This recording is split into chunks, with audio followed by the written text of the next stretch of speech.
From kickoff to cash out, your weekend sports destination is BetMGM Game Day on Westwood One Sports.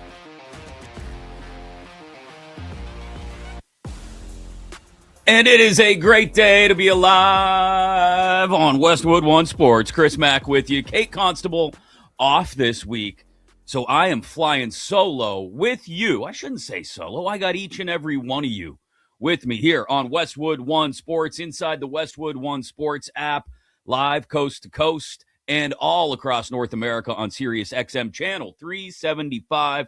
We have got so many things to get to today. It is Selection Sunday. A couple of spots left to figure out. Some bid thieves out there, maybe. Who are the number one seeds going to be? Is that set after Florida took a thumping from Vandy last night? That was not expected. UConn getting thumped by St. John's in the Big East title game. Lots of hoops today. And, of course, we've got a massive baseball game tonight, too. WBC semifinal. Paul Skeens leads Team USA against a stacked Dominican lineup. And waiting on the other side, not Japan, not Puerto Rico, Italy and Venezuela. Did you watch those games last night? It's going to be a day. We got to put the wraps on NFL free agency. Finally put the Max Crosby saga to bed as well. A buzzer beater in the NBA for a team that is maybe clicking on all cylinders at the right time. So much going on. As I said, why not let's just get to it. If you want to be a part of the show, 310-840-4910, 310-840-4910. But the biggest stories of the day, right off the top, the high five.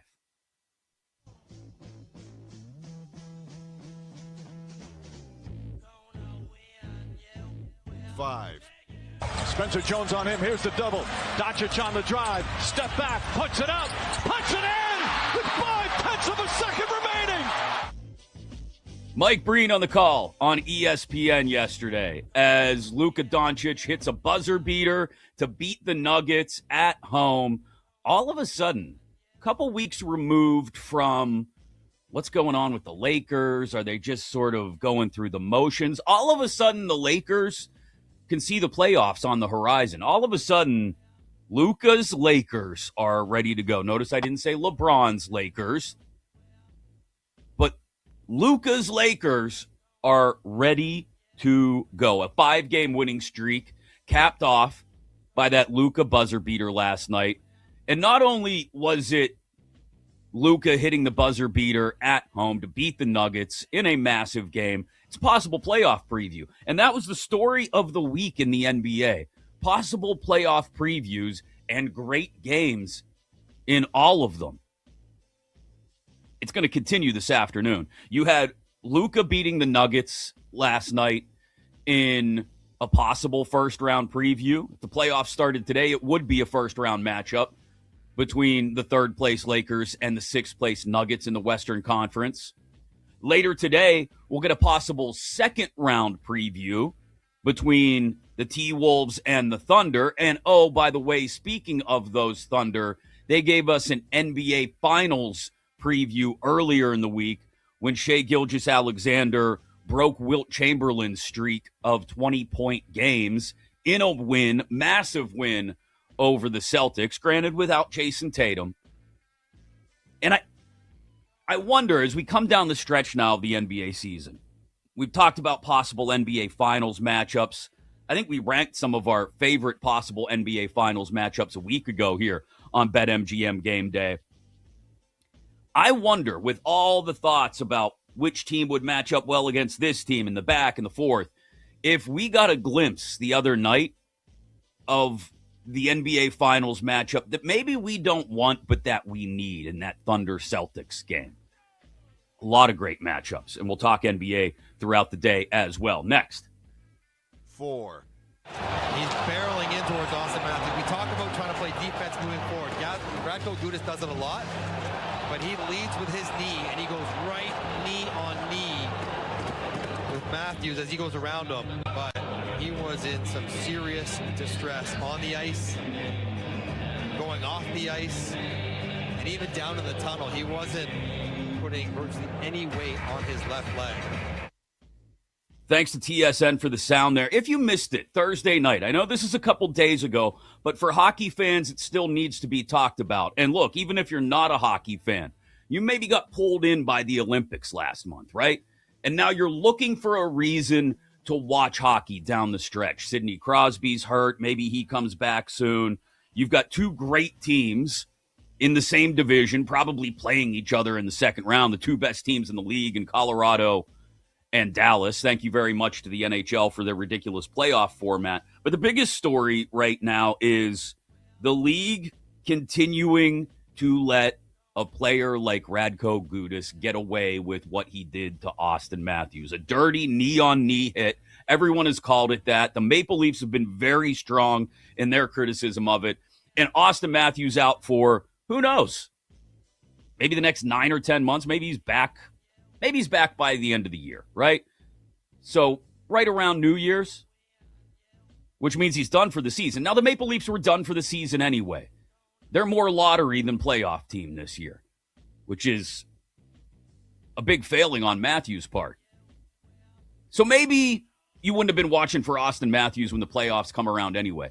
But I can guarantee you aren't going to be watching for Radko Gudas.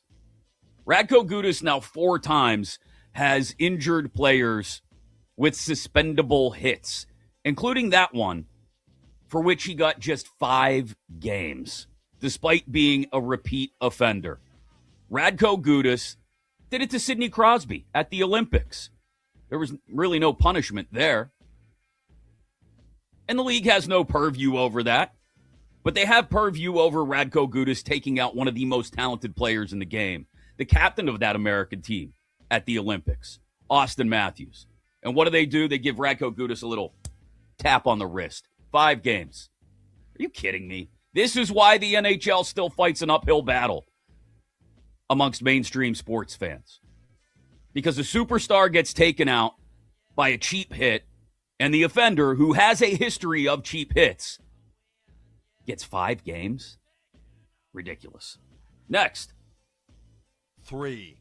So I always respected that. I always appreciated his opinion of me and the support that he's given me. So for now, getting to play for him and have that relationship with him means the world. Obviously, he's had a lot of success with quarterbacks, different quarterbacks, and he's one of the best offensive minds in the game. So I'm looking forward to going to work with him. Kyler Murray talking about Kevin O'Connell earlier this week. Yeah, he gets to work with a quarterback whisperer, somebody who maybe can help him turn his career around in Minnesota. We've been saying it for, over a month now. This was the perfect match. This is 2 of your single friends, and everybody knows they should be dating each other, and you finally get them together, Kyler Murray and the Minnesota Vikings. And I think it's a legitimate possibility that all 4 NFC North teams could end up in the playoffs. It could be the NFC North against the world in the playoffs in 2026. Detroit will bounce back. Green Bay, good. Chicago, probably the best in the division right now, especially as they continue to grow. But Minnesota's right there. You cannot not take seriously a team with Justin Jefferson, Jordan Addison, TJ Hawkinson, Aaron Jones, and that defense. And now they have a quarterback who's not great. This isn't some flowery ode to Kyler Murray's abilities. But he's not terrible. He's not great, but he's not terrible. And Kevin O'Connell is going to make sure that he's good to very good more often than not most weeks. And the most important part of this is that what Kyler Murray is not J.J. McCarthy. He's not Kenny Pickett 2.0, as I've been saying about McCarthy since before he came out in the draft. They got a quarterback who isn't terrible. He's not great, but he isn't terrible.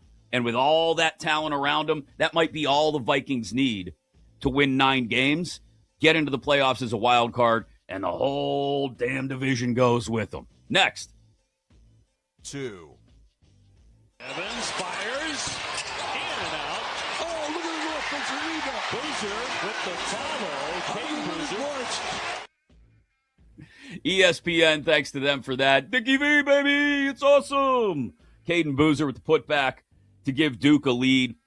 Duke is unquestionably a 1 seed, and I think that's the biggest conversation coming in today about what the brackets will look like when they're released later tonight. It's not necessarily will Auburn get in. They shouldn't. It's not necessarily will Miami of Ohio have to go to Dayton in the first 4. They probably will. For me, it's all about those 1 seeds, because UConn has proven they are most certainly not a 1 seed. Florida, definitely a 1 seed. You just got to put yesterday out of mind. It's a blip on the radar for Florida. Arizona, definitely a 1 seed. Michigan, I don't care. Even if they lose to Purdue today in the Big Ten championship game, still a 1 seed. It has to be those 4 locked in, right? Has to be. Where does everybody else end up? We're going to talk plenty of bracketology. In fact, in about 10 minutes, John Crispin, who's calling the games that will be in Philly starting on Thursday or Friday, he'll join us. Brad Wachtel of Field of 68 will join us. Lots of bracketology today to get you ready for what you're going to see tonight and then to fill those brackets out after they're released. Finally. 1. Instead, he'll give Venezuela the lead. Gone!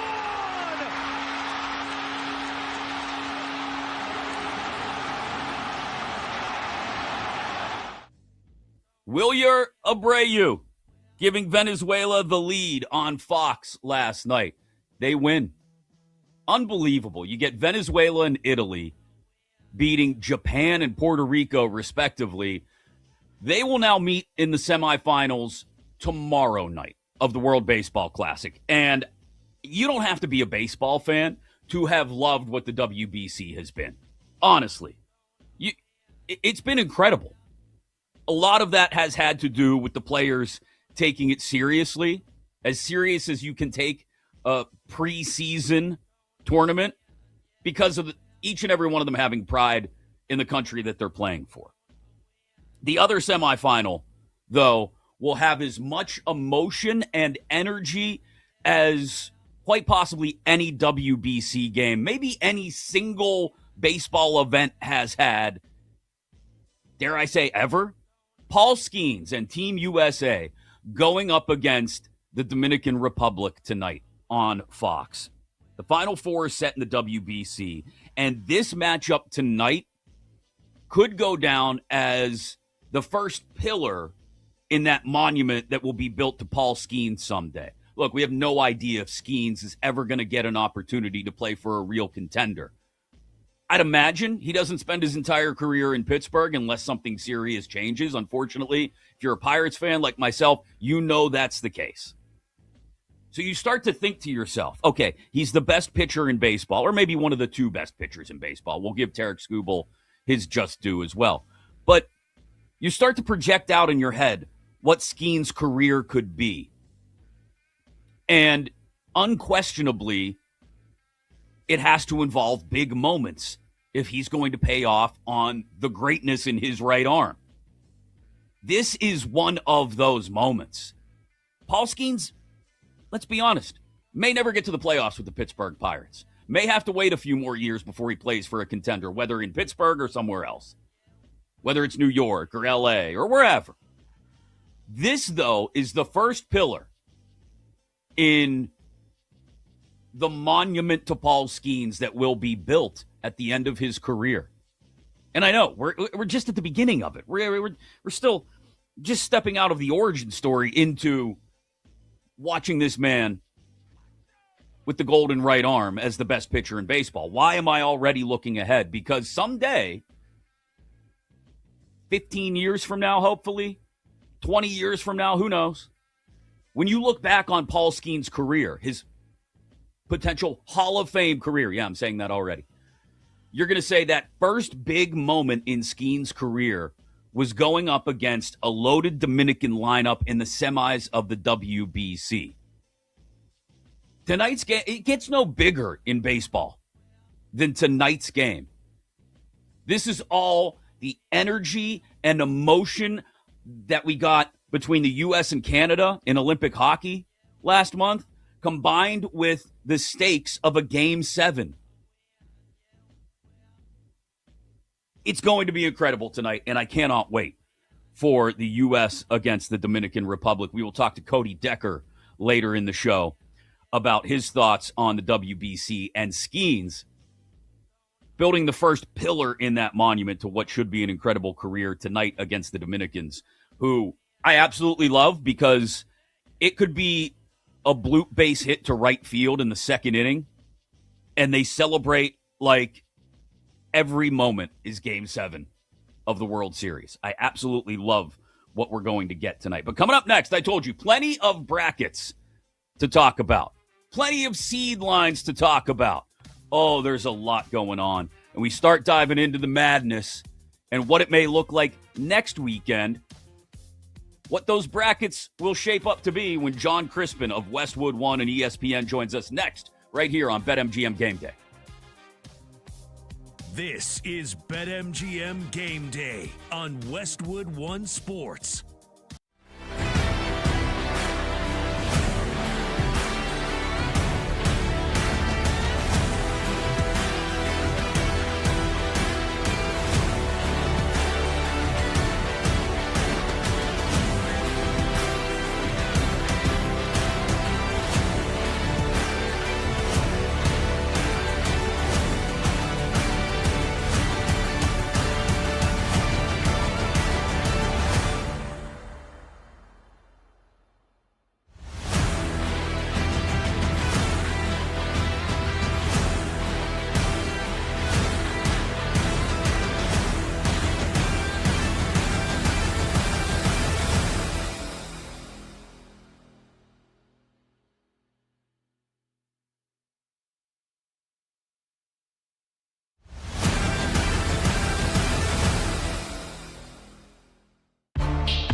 weekend sports conversation rolls on with BetMGM Game Day right here on Westwood One Sports.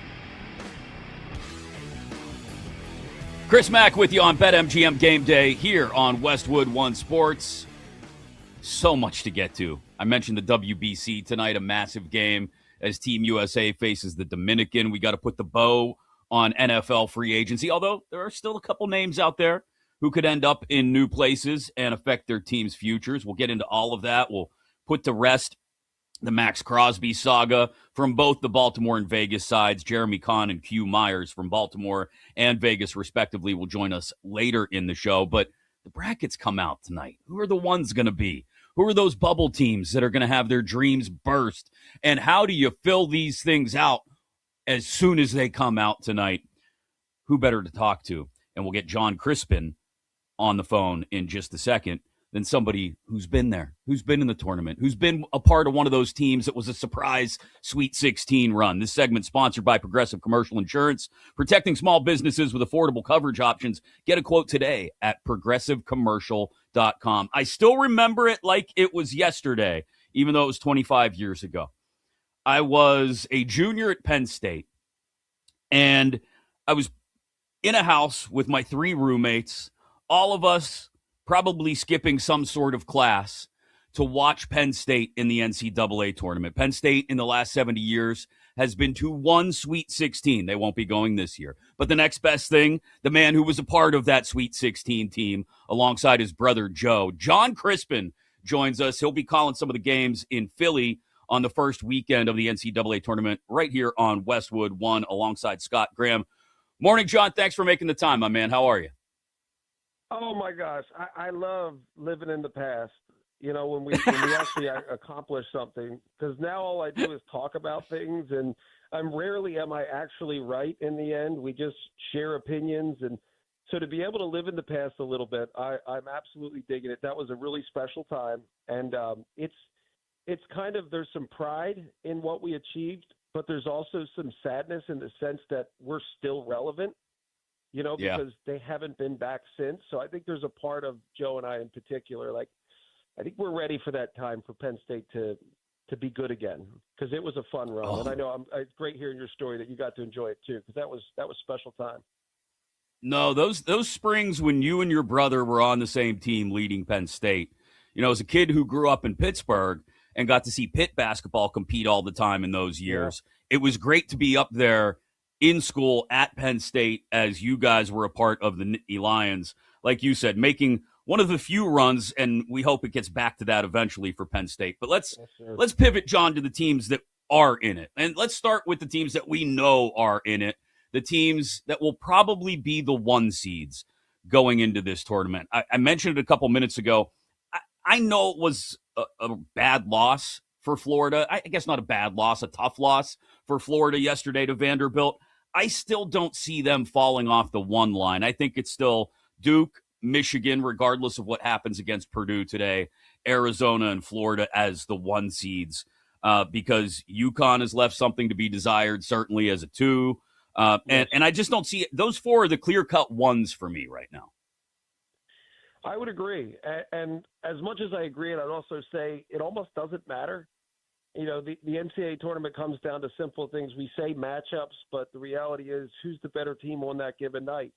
You have to be able to be the team that can be the best on that given night. And I think what Florida ran into was a bad matchup and a really good team.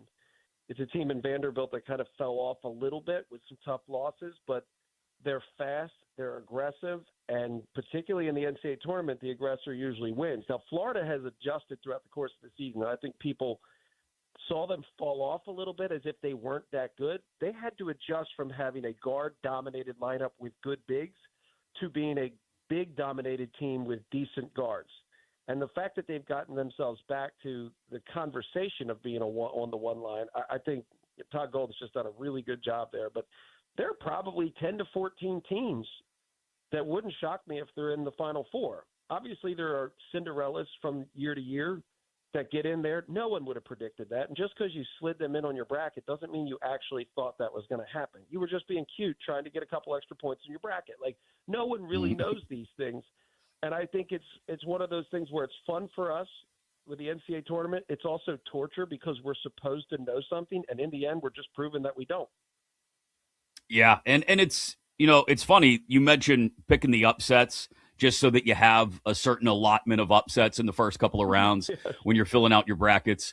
But last year, that worked against you, right? If you went chalk last year, you ended up with 4 1 seeds in the Final Four. But that's not been the norm really over the last 5 years. We've had at least an 8 seed or worse in the Final Four for the last 5 years. Last year aside, obviously. So when you look at the balance, John, of this year's tournament, does it look to you like another year like last year's tournament where the 1s and the 2s are going to go deep? Or do you look, as you look down the projected brackets that are all over the place this time of year, do you look down and say, no, there's a 7 or an 8 there or a 9 maybe that could jump up and really shock some people? I think while there's great parity in the game, and the parity's there because there's a ton of talent, the last couple years of, I call it professional college basketball because that's what it is. The last couple years of professional college basketball has pulled some of the top programs and put them in their own category, like the Michigans of the world that could buy whatever talent they want to get. Arizona, they can get the talent they want. Also, some of these programs who are really willing to invest, like BYU came out and just said, all right, you want to play pro basketball? I'll get $7 million to AJ DeBansta. Like, why not? There's some programs that just kind of welcome this pro basketball approach. Where they made the mistake was they didn't buy depth. The teams that have depth with that great talent have the best chance of winning. And I think that's been the case all year because the teams that lack depth lose one player and they're not the same team. And we've seen that a lot this year. So I think there are some really high-level teams that have invested in depth, and that's been huge. Arizona obviously being one of them, Florida being one of them. They have bigs that can just kind of come in droves. So I think the teams that have depth have a little bit more of an advantage because on any given night, you don't know who it's going to be. And sometimes if you have 5 really good players and your top 3 guys aren't hitting shots, anybody can beat you, particularly this time of year. So I think depth's going to be a key. And once the bracket comes out, that's one of the things I would look at in terms of picking my brackets, but especially late when you think of Elite 8, Final 4. Who really has the depth to withstand even an injury or two, because that happens. John Crispin of ESPN, Sirius XM, and Westwood One on the phone with us here on BetMGM Game Day. He'll be on the call in Philly next weekend alongside Scott Graham of some of the first and second round games you'll hear on Westwood One inside the Westwood One app as well. Download it if you haven't yet. Let's talk about some of those teams that maybe gave us a little bit of a surprise. I mentioned Florida earlier. That surprise was Vanderbilt doing what they did yesterday. That strikes me as a team, Vandy, and look, they've still got Arkansas this afternoon. They tip in about 90 minutes in the SEC championship game. But Vandy strikes me as one of those, say, 3 or 4 line teams that you look up and maybe a 1 or a 2 has been knocked off in the Sweet 16, and they're a popular pick because everybody sees them in the SEC tournament. And now 2 weekends later, you're looking at them maybe being a win or 2 away from the Final Four. Who are some of those teams? The ones are the ones that we're all talking about, the Dukes, Michigans, Arizonas, Floridas. Who are some of those second-tier teams, in your opinion, John, to keep an eye out for? Well, I think Arkansas is unquestionably one of them. When you have, from my perspective, the best player in college basketball, which is Darius Acuff, he is absolutely unbelievable. If he's playing at a high level, Arkansas can beat anybody in the country. Now, yes, they don't have the 6th, 7th, 8th guy that you can really rely on, but the way they're playing and allowing Darius Acuff to play the way he wants, I think that makes them dangerous. Because one of the things that John Calipari's done really well with Darius Acuff is he's done nothing, right? They don't really run a ton of stuff that you can prep for. You have to prep for personnel, and that is a great player in Darius Acuff. Another team is a team that kind of surprised me a little bit last night in terms, and I've had him a couple times this year, is Virginia. What Ryan Odom has done with this Virginia team, and I don't know where they're going to fall when the bracket comes out, but I don't care where they are. They're as good as any 1 seed out there. They block shots. They play fast. They shoot the 3. They're aggressive. They still defend in a way that slows you down, and I think that's really disruptive. So there are some teams that you watch and you say, wow, they're really good, but what do they do to disrupt what you want to do? And I think Virginia's the type of team where they slow you down defensively, but then play aggressive on the offensive end. It's very disruptive in a game. So I think that's another one of those teams. Kansas is one of those ultimate wild cards because it comes down to Darren Peterson. My issue with Kansas is that they haven't been able to find continuity throughout the course of the year because of his availability or lack thereof. I don't even know if it's availability or just want to play or don't want to play. We really don't know what the situation is. So I think Kansas is one of those wild card teams. And then the other one I would say right now is St. John's. With what they did at the Garden, it was a dominant performance. And what I saw from Rick Pitino was actual emotion. I mean, it mattered to him. And I feel like that's a team that he has taken shots at this year, and they kept coming back. And God bless those kids for taking the heat and continuing to fight. Because what I saw was a wealthy UConn team, and I saw a hungry St. John's group last night. If they can maintain that hunger, that's another team that you don't want to see in your region. Yeah, and UConn, the way they've stumbled their way down the stretch, John, I have serious concerns about them being one of those teams on a top 4 line that doesn't even make it to Sweet 16 weekend. Yeah, I have another thought about UConn, and as much as I love Dan Hurley, I think the future of coaching in the college game is not going to be absolute bonkers nuts. I think it's going to be guys that know how to manage players and manage personnel in a more personal way, and then also keep a calm chill on the game, given the fact that the game is more fluid and skill-based than it's ever been. I think the days of yelling and screaming and making a scene on the sideline, it just stresses your team out. And it's hard to play freely when you're carrying so much. So I think guys like, and a case in point, Ryan Odom. Well, how do you let your guys play fast? Well, first and foremost, you have to be calm. You can't have them play tense. They have to be loose. And that's the game today. It's less about structure, and it's more about fluidity. And it's more about skill. It's a pro-style, skill-based game. That's why a lot of these freshmen are doing so well. That's the type of game they've been groomed for their entire lives. So when you have these coaches that are so intense on the sideline, yelling and screaming, I don't think it frees you up as a player. And I think that's going to start to matter more and more in the coming years, especially as we professionalize things. Guys think they're pros. They may not be pros, and coaches might not treat them like pros because they really don't know what it means. But when they're getting paid, there's a certain entitlement that comes from that. And they don't take to getting screamed at and yelled at in front of people very well. So I think that's going to matter. And I really wonder if it takes a toll on a team like UConn throughout the course of the year where it's like so much intensity, we just got to free up and be loose. So that'll be an interesting one to see because you see teams too, like Fred Hoiberg and what he's doing at Nebraska. They are loose and dangerous and a bunch of dudes who you really aren't threatened by until they start running you all over the gym. So I think there are some teams out there that'll slide in, and if they're loose enough, they'll be really dangerous.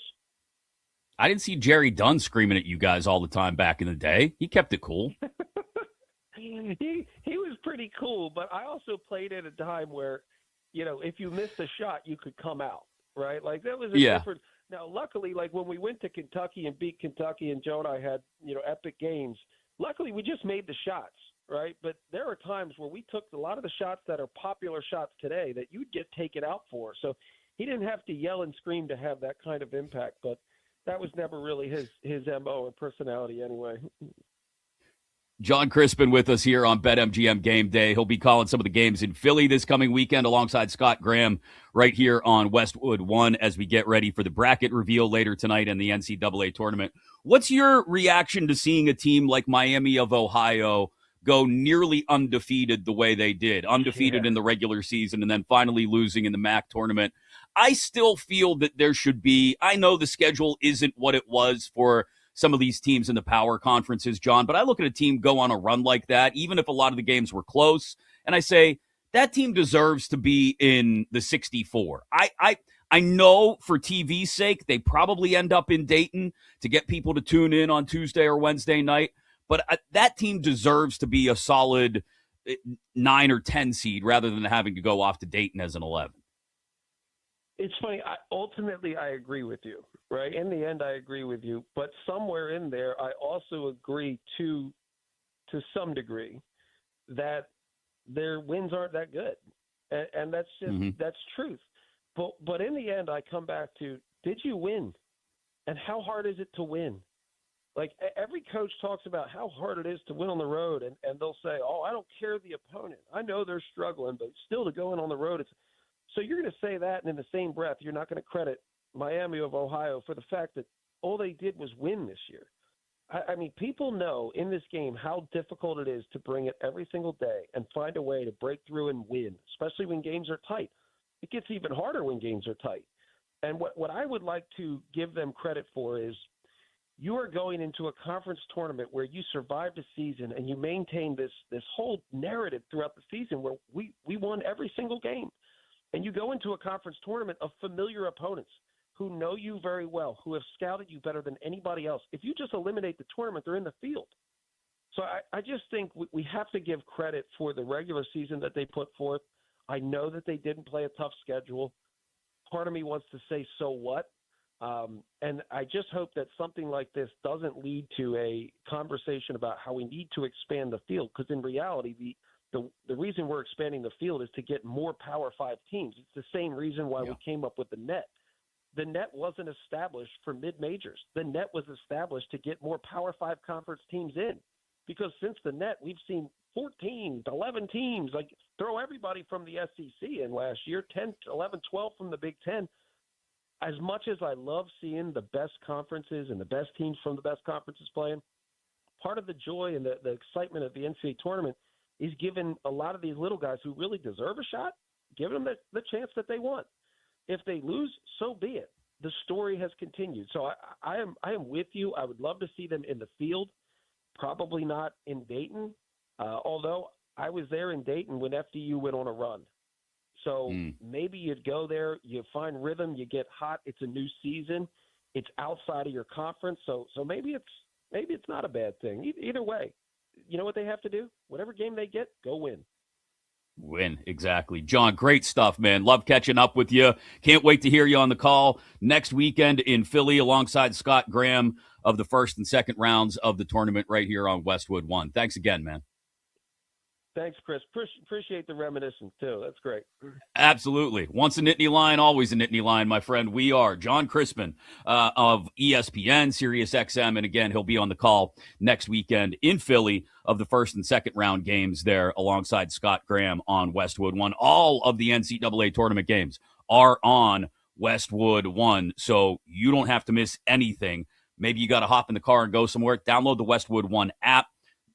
Everything right there that you need to find. You want to find a certain game, it's all there. Everything you could possibly need as we get ready for the NCAA tournament. Brackets being released tonight. Shortly after the brackets are released, maybe as you're filling them out, we will begin building a legend. One legend in particular. Or does that legend have to wait to begin the building of the story? I'll tell you exactly what I'm talking about because tonight is massive in the WBC. That's next right here on BetMGM Game Day. This is BetMGM Game Day on Westwood 1 Sports.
sports conversation rolls on with BetMGM Game Day right here on Westwood One Sports. Yeah, I misspoke. I was on hot stove with a couple buddies today and completely misread the calculations. We knew that Mexico was going to play Italy and then running all the numbers with if we lost tonight with the runs allowed and runs scored and outs. So I just misspoke. Whoopsie. I love Mark DeRosa, but that's... Thank God Team USA still survived into the knockout round with a little help from their paisano friends, the Italian team, doing what they did to Mexico, because that would have been a massive disaster. I don't think he'd be welcomed back as Team USA manager if that miscalculation on his part had led to them somehow missing the knockout round. Speaking of managers not being welcomed back in the WBC, and we'll get into the building of a legend that may begin tonight in the WBC in just a moment. I want to make sure I'm saying this right. Is it Hirokazu Ibata, the manager for Team Japan, has stepped down after being eliminated last night by Venezuela, despite a late Shohei Ohtani home run that you thought might spark some life into the Japanese team. They lose to Venezuela, and their manager steps down, about 12 hours later. Oof. I mean, they came in as the presumptive favorites. They were the reigning champs. You don't live up to expectations by even getting to the semifinals? And the bracket was sort of constructed specifically so that we may get a U.S.-Japan rematch in the finals, and you don't get to the semifinals? Yeesh. So the Japanese manager, Hirokazu Ibata, stepping down. We will get back into bracketology and plenty of college hoops in about 35 minutes or so. Brad Wachtel of Hoops HQ in the field of 68 is a bracketologist, and we'll have plenty of insight. We'll talk about NFL free agency as we start to put the wraps on that, although there was a move that came down this morning. Devin Duvernay, according to Jordan Schultz of Fox Sports, is signing a one-year deal with the Arizona Cardinals. So there are still some pieces moving around, but for the most part, it feels like things have settled. We'll talk NFL free agency at the top of the hour here on BetMGM Game Day on Westwood One Sports. Inside the Westwood One Sports app, speaking of BetMGM, there's no better place to be during March matchups than Vegas, baby. This year, college basketball fans can win a VIP trip to the Court of Legends event featuring the Cavender twins. All you got to do, play sports bets inside your BetMGM app. Your position on the leaderboard is then going to be determined if you win one of those 25 grand prize packages. All you got to do, sign into the BetMGM app and your account, opt into the promotion, then start placing bets of at least $10 to climb the leaderboard and make this March one to remember. Join the Court of Legends leaderboard and make it legendary. Speaking of legends and building those legends, Paul Skeens goes tonight against the Dominican Republic in the WBC semifinals. I am a noted Paul Skeens super fan. I mean, how can you be a baseball fan and not be a fan of Skeens? But it helps that he plays for my favorite team, the Pirates, and that it gives me some sort of hope, even though the Pirates are traditionally downtrodden and beaten upon, because they've got the best pitcher in baseball on their staff, and every 5 or 6 days you get to roll them out there, and as long as you can just score 4 runs, you're probably getting a W. We'll see if the Pirates can actually do that this year, unlike last year when they provided Skeens with the worst run support of any starter in baseball.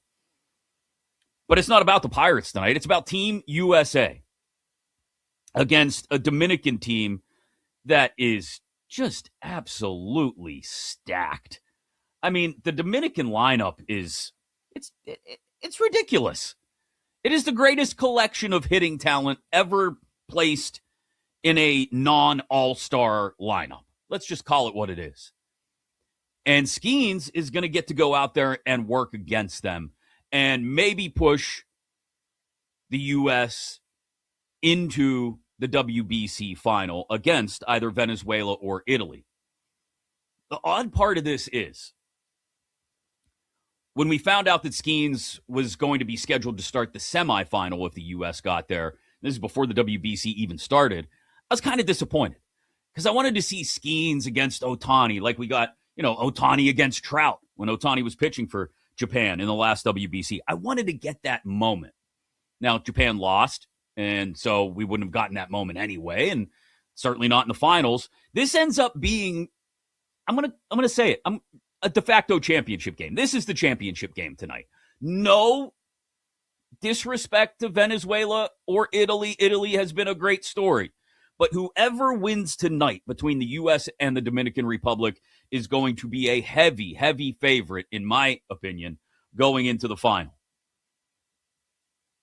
Because they're just the two most talented teams, especially of the four left.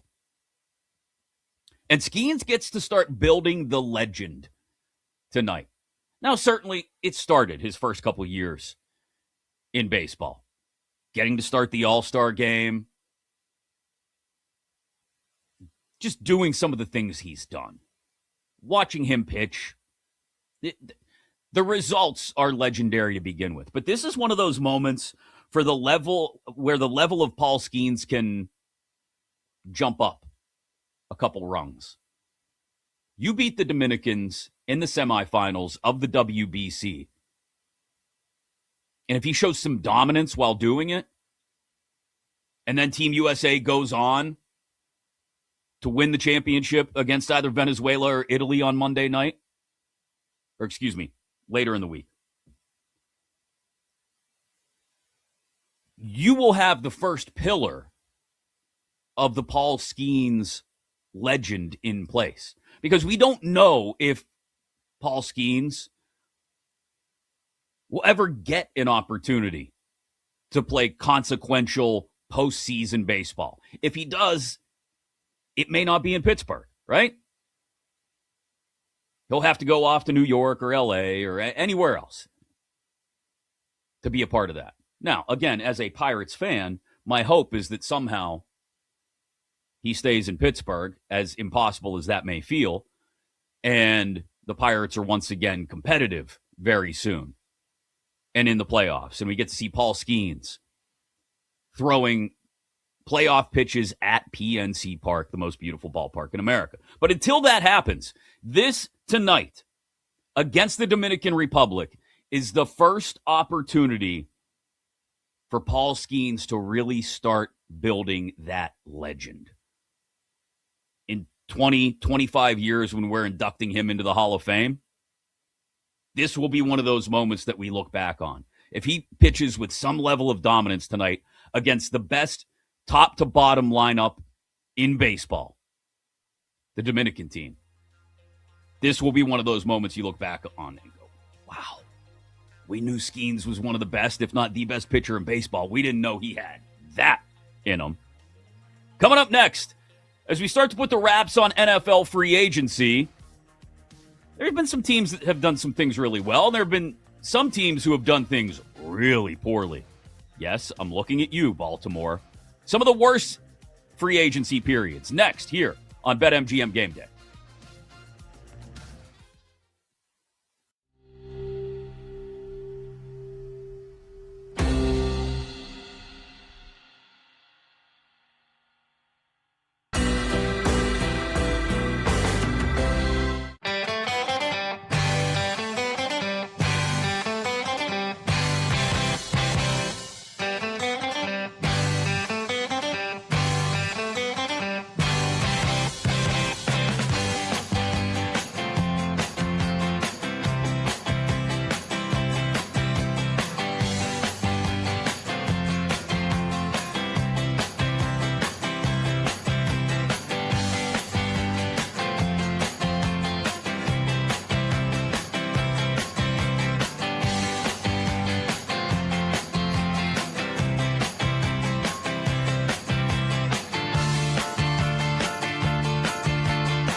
From kickoff to cash out, your weekend sports destination is BetMGM Game Day on Westwood One Sports.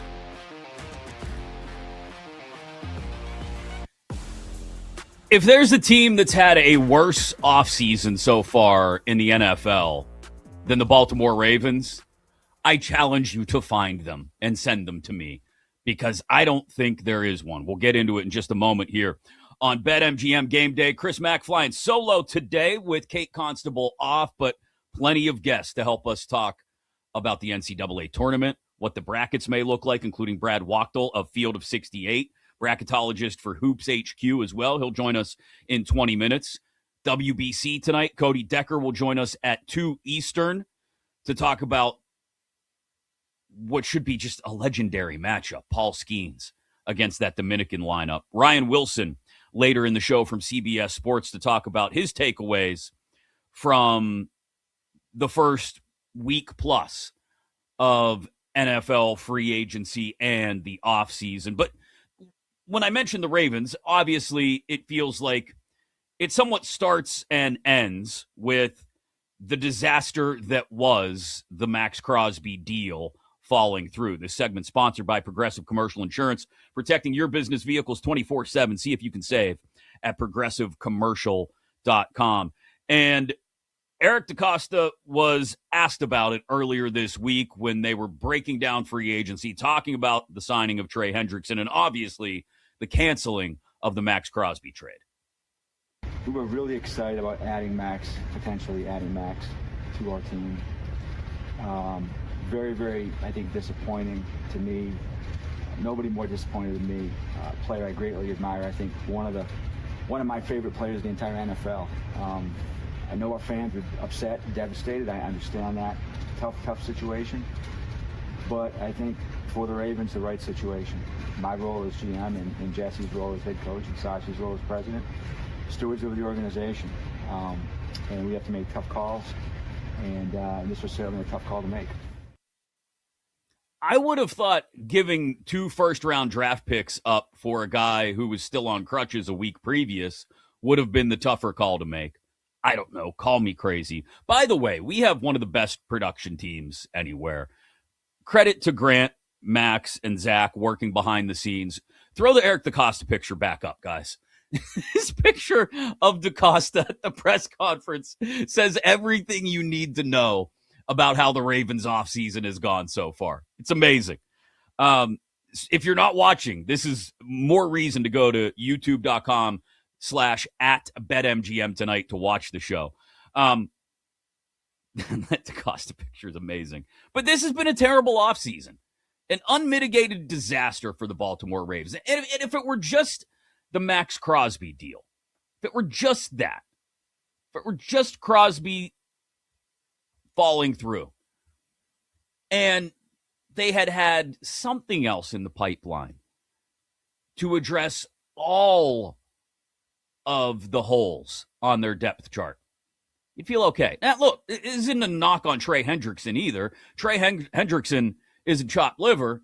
Trey Hendrickson had 35 sacks in 2023 and 2024 combined. But Trey Hendrickson is 31 to Crosby's 28, I believe it is. I'm not saying he's not on Crosby's level, but he's half a notch below Crosby. But the Ravens get their pass rusher, their edge rusher, without having to give up 2 first-round picks. Isn't that convenient? And that was my initial reaction to this whole thing. Oh, well, look at that. They got their guy without having to give up the picks. And then you take a step back and you look at it and you say, but what else have they really done? What have the Ravens done to address the holes on their roster? In particular, the massive hole in their roster now in the middle of their offensive line with Tyler Linderbaum cashing in Vegas. They haven't. They haven't done. I haven't even mentioned yet the loss of Isaiah Likely. They have holes on defense as well.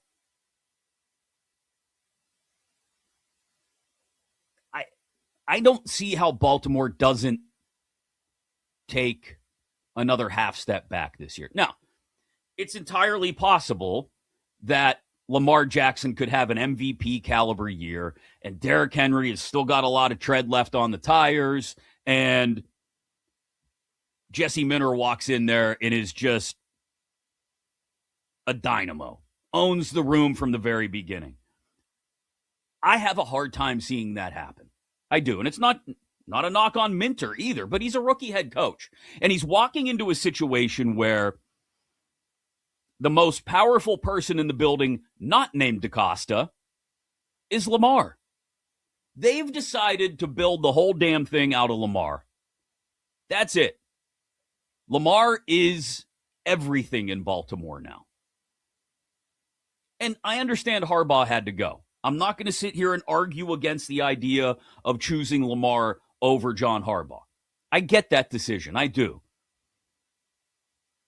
But does it feel like Lamar Jackson can drag this team kicking and screaming all the way to at least an AFC championship game? Because that's got to be the standard in Baltimore. And we're going to talk to Jeremy Kahn of 105.7 The Fan and the Big Bad Morning Show there in Baltimore at 1 o'clock.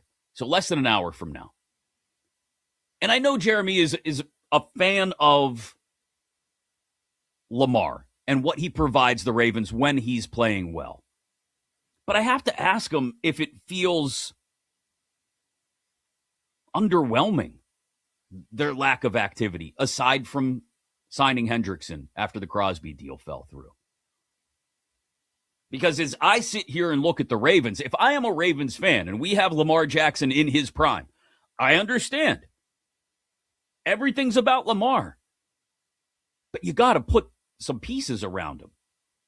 And you have to wonder, does Derrick Henry still have it? If he does, and it's entirely possible he does, that's great. And maybe you've got a coaching staff in place now that will actually use Derrick Henry in those moments. Oof. And I like Zay Flowers. But is there a lot of other weaponry around Lamar Jackson that makes you go, ooh, yeah, Ravens are scoring 30 this week and next week and the weekend? No. And when you look at the way their defense just collapsed last year, what is it on defense now for Baltimore? Okay, it's Hendrickson, it's Roquan Smith in the middle, and it's Kyle Hamilton on the back end. That's great. 3 very good, if not great players. Hendrickson and Roquan Smith I'd call very good. Kyle Hamilton may be the best safety in football. No, he is. He's the best safety in football. What about the rest of it? It's underwhelming, to say the least. So the offense is Lamar or bust. The defense is a couple of big names, and you hope they all come together and drag the rest of the defense along with them. But this has become a team that's now all about the stars, the big names, and they don't have enough of a supporting cast around those big names, in particular Lamar Jackson, to go very far in the playoffs. In fact, I wouldn't be surprised if they don't make the playoffs. The Bengals are going to be better this year. The Steelers have had a hell of an offseason, and that is not a homer take. They have had a hell of an offseason so far. The AFC North is always incredibly competitive. Even if it's teams battling to get to 10 wins, it's still damned competitive. And that's just the AFC North. That's not saying anything about the Bills in the East, the Patriots who went to the Super Bowl as well. That's not saying anything about the West being stacked with the Broncos, who also, to be quite honest, I don't think have done very little this offseason. I would have them in my top 5 of teams that haven't done enough this offseason. Re-signing J.K. Dobbins doesn't get it done, in my opinion, because you never know if he's going to be healthy the entire time. You've also got the Chargers out west. I think the Chiefs are due for another step back this year, but still, they're the Chiefs, and you never know when Andy Reid will spin some magic and Mahomes doesn't have to be 100%. And, oh, by the way, they got the Super Bowl MVP as their new RB1 and Kenneth Walker III. So the AFC, I didn't even mention the South either. And while the Jags have not had a great offseason, losing Travis Etienne, got to say it how he wants to say it now because he's back in Louisiana. You got to say it like that. But the Jags are still going to be a playoff caliber team. The Titans are going to get better. The Colts will see. And there's the Texans, oh, by the way, who were the playoff team this year. Like, the AFC may not have a great team, a truly great team. They got a lot of good to really good teams. And that's all Baltimore is. They didn't do anything this offseason to elevate themselves above the fray. And that's got to be massively disappointing. And it's why I think they've had the worst offseason to this point. You know, the Jets having a shaky offseason, well, that just kind of comes with the territory. They're the Jets, right? As for the Raiders, I think they've had a really solid offseason. And later in the show, we'll get to the teams that I think have done best since free agency opened and in the offseason in totality so far in the NFL. But as for the Raiders, I'm excited to talk to Q Myers of ESPN Las Vegas later in the show. He'll join us at 3 Eastern, noon Pacific, about where they go from, because I'm not going to get way out there on the limb and say the Raiders go from worst record in the league to playoff team. They're going to have a rookie starting quarterback, and he's going to get thrown to the wolves somewhat. He is. Fernando Mendoza is, and look, I think in a lot of other years, Fernando Mendoza is not a first overall pick. Doesn't mean he can't still be a good NFL starter, but it's not going to happen in his first year. And they've still got to do some work on that offensive line despite the Linderbaum signing. But all of a sudden, there's some weapons in place, right? I love the Jalen Naylor move. They stacked their defense. Kwity Paye, Quay Walker, Nakobe Dean. Love all of those signings.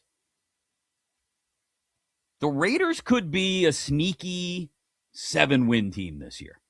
I think they're listed at 5.5 at BetMGM. I would not take the under. I wouldn't. As much as they're going to have rookie quarterback struggles, I would not take the under on the Raiders. And I'm curious to see if there's still another shoe to drop. Look, at this point, Max Crosby's social media posts don't mean much in the way of giving me confidence that the situation is settled. Sorry. Now, the Raiders are not going to get 2 firsts for Max Crosby, so maybe they have decided, nope, we're not even talking about it anymore, and they will go into the season with him. I think that would be the way to handle it. But if somebody comes along, if somebody's getting thirsty towards the beginning of the draft, although this is a draft where you're going to have a shot to draft your edge rushers in the top half of the first round. There are a lot of good ones.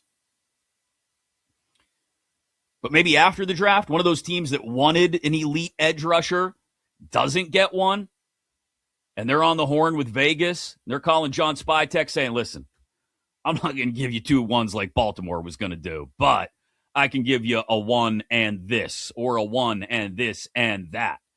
That would be an opportunity for the Raiders to listen. But it feels increasingly like Crosby will be back. And if Crosby is back, with all those other pieces they've added to the defense, and a couple more weapons and a little bit of a boost to the offensive line to give Mendoza something to work with, they could be a sneaky 7-win team. Again, I'm not going to go so far as to say playoffs. Let's tap the brakes here. But that's what I would keep an eye out for. Maybe somebody who wants one of those edge rushers and doesn't get one in the first round of the draft is calling up the Raiders, offering a future 1 and a package of depth picks in this year's draft. hey, I'll give you, you know how it gets Thursday night into Friday morning after the first round is over? And everybody wants to be at 33, which is the Jets right now. But if you're a team that wants to get to 36, fourth pick of the second round, where the Raiders are right now, I'm just saying, the Raiders are going to be on the phone. And I think there's a possibility, as limited as it may be, that Crosby could be on the move. If he stays, sneaky 7-win team.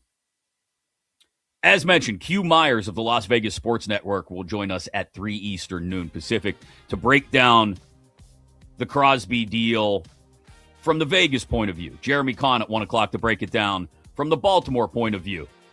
Back into your brackets, though. They come out tonight, and we'll take a look at what to expect and how you should start to fill them out as soon as they come out with Brad Wachtel of Hoops HQ in the Field of 68. He joins us next here on BetMGM Game Day. BetMGM Game Day. The action starts here. Westwood One Sports.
breaking down the biggest games and the smartest angles. This is BetMGM Game Day on Westwood One Sports.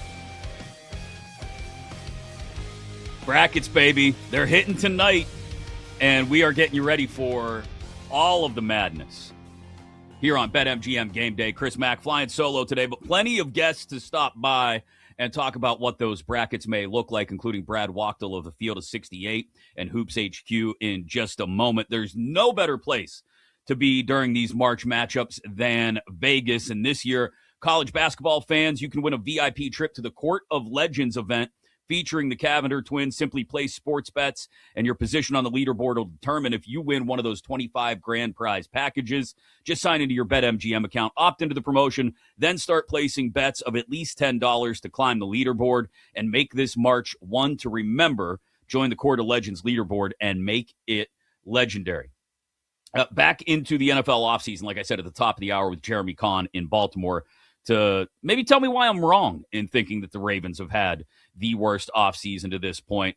But we are in the middle of the Ivy League championship game right now. We've got the SEC and A10 championship games less than an hour away as well. And maybe some debate about where certain teams should end up.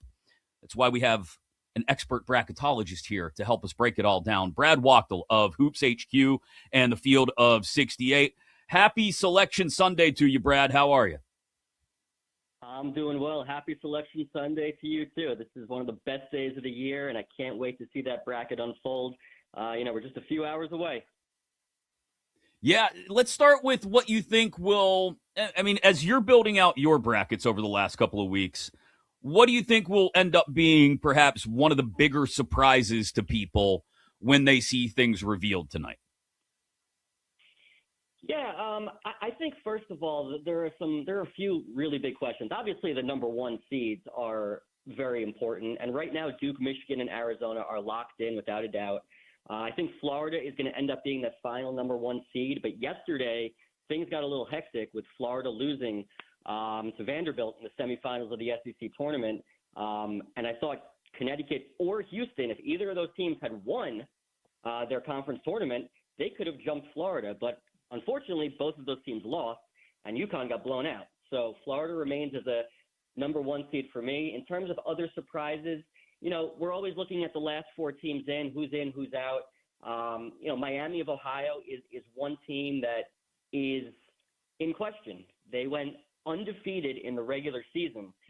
However, that being said, if they receive an at-large bid, since they did not win their conference tournament, they would be the first team to ever receive an at-large bid without even playing a game against a Quadrant 1 opponent. So I have them in my field in my last four in playing in Dayton right now. And the reason being is because of their resume metrics, especially their wins above bubble and their strength of record, which is something the selection committee has started focusing on in the last couple of years. So I would be surprised if Miami of Ohio was not in, but there is the chance of them not being in, which would set off a lot of craziness amongst their fan bases and a lot of people that follow college basketball. Yeah, I was talking to John Crispin earlier, who's going to be calling some of the games in Philly next weekend. And I don't know. I've been very firm about my belief that, at a certain point, regardless of who the wins are against, when you stack up 31-0, even if you lose in the conference tournament, you should be in. I think the question now, like you're talking about with Miami of Ohio, Brad, is just, do they end up having to go to Dayton? Is it, hey, you didn't play anybody, so now you get an extra game. Let's see if you can do it, and if that ends up being the case. Yeah, so I think it's more so about their predictive metrics, the KenPoms, the BPI, the Torvik rank. That's what the selection committee always uses to seed teams. And when you take a look at their predictive metrics compared to all these other teams that are, 10, 11 projected seeds, theirs are so much worse. They're in the 90s. And just as a comparison, most of these other teams are in the 40s, maybe the 50s. So really, it's not even close. So I would be very surprised if they are not sent to Dayton just because of those poor predictive metrics. Brad Wachtel handles bracketology and does so very well for Hoops HQ and the Field of 68. A lot of people are going to have their eyes on that Dayton VCU A10 championship game that tips off in about a half hour, Brad. So run down the implications and who's rooting for who's on the bubble as they watch that A10 championship game play out over the next couple of hours. Yeah, so that's going to be an interesting one for sure. First of all, if Dayton wins, obviously Dayton is the automatic bid, and then VCU goes back into the at-large field. And now we start focusing on, their overall numbers. Now, I had VCU in the field prior to today's game as an at-large bid due to the fact that their resume metrics are better than teams that are on the outside looking in right now, teams like Auburn and Oklahoma and San Diego State. But if VCU wins the game, it makes things a lot easier because we don't have to worry about their at-large status. We know they're in the tournament. Dayton will not be in the tournament, and the field will remain as is, projected that way. If Dayton wins, things get interesting because now you're comparing, for me, I'm comparing VCU to SMU and Texas. And when you look at straight metrics, VCU should be in over those two teams. However, VCU does not have any wins over the field, over at large teams, which is a significant issue. But Texas and SMU also have flaws. Texas is just 17-14 overall and 7-13 against quadrant 1 and 2 opponents, which is way worse than anybody in the field. And then SMU, the problem with SMU's resume, they're just 4-9 against quadrant 1 opponents, and their resume metrics are worse than both Texas and VCU. And on top of that, they have a significant injury in B.J. Edwards, which we know the selection committee takes into account, significant injuries heading into the NCAA tournament, which is why, for me, SMU is the last team in the field right now. So major implications to go on with that VCU-Dayton game, and we'll see what happens. The other game that tips at 1 o'clock is the SEC championship game, Brad, between Vandy and Arkansas. Probably not two of the teams that people thought we would end up with in this matchup in the SEC championship game, but here we are, and Vandy, impressively so, after taking it to Florida yesterday.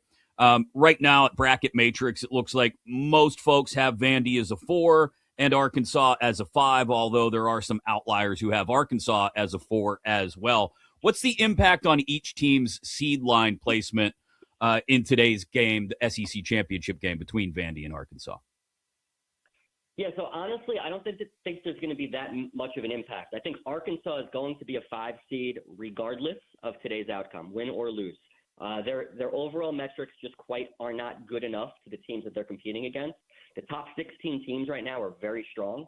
Vanderbilt, on the other hand, I had them as a 4 seed over the weekend yesterday, but after beating Florida, I actually bumped them up to a 3 seed. And I think if the selection committee is going by today's data, I think there's no question that Vanderbilt should be a number 3 seed. They have 10 quadrant 1 wins compared to a team like Virginia or Nebraska, who has fewer. They also have 5 wins against quadrant 1A teams away from home, which is a significant number. And plus, they just beat Florida, who was arguably the hottest team in the country. So I think Vanderbilt is very deserving of a 3 seed, even if they happen to lose to Arkansas today. The Big Ten championship game will be later this afternoon as well. Tips around 3:30 Eastern, 2:30 Central in Chicago. Purdue against Michigan. If Purdue can pull off the upset, does that climb them up onto the 2 line and out of a 3 seed, Brad? I think it definitely should, and I actually have Purdue as my final 2 seed right now, pulling ahead of Michigan State. It's very close between those 2 squads right now, and I know Michigan State won at Purdue, but it's not all about the head-to-head. It's about total body of work. And when you take a look at a few different things, Purdue comes ahead. Purdue is 6-6 against quadrant 1A opponents. Michigan State's 3-5. Purdue is 6-2 against quadrant 1A opponents away from home. Michigan State is 2-3. Purdue has more quad 1 wins. They have more quad 1 and 2 wins, and they have better metrics across the board than Michigan State. So if the selection committee does what they do and scrubs their seed list today, I think they'll find that Purdue should definitely be ahead of Michigan State even before this game happens. Brad Wachtel, bracketologist for Hoops HQ and the Field of 68 with us here on BetMGM Game Day on Westwood One Sports as we get ready for the bracket reveal later today. And then we all start filling out our own brackets tonight and tomorrow, getting ready for Tuesday and Wednesday, the first four, and Thursday, the kickoff of the first round of the NCAA tournament. We were talking earlier, Brad, about how last year was an anomaly with 4 1 seeds in the Final Four. The 4 years previous to that, 21 through 24, we had at least an 8 seed or worse show up in the Final Four. When you look at teams and prospective seeding right now, is there a team 8 or worse who you look at and say, okay, yeah, I could see that team getting hot and going on a run depending on how the bracket falls? To be honest with you, I don't really see that happening this year. And yes, last year might have been an anomaly, but the number 1 seeds are so much stronger than the rest of the field. I have a hard time seeing that. Now, if you want me to give you a team that I think could make a run, I'll say a team that I have in the 8-9 game right now, TCU. TCU is a team that has been playing really good basketball of late. And if you remember way back early in the season, they beat Florida on a neutral court. They beat Wisconsin on a neutral court.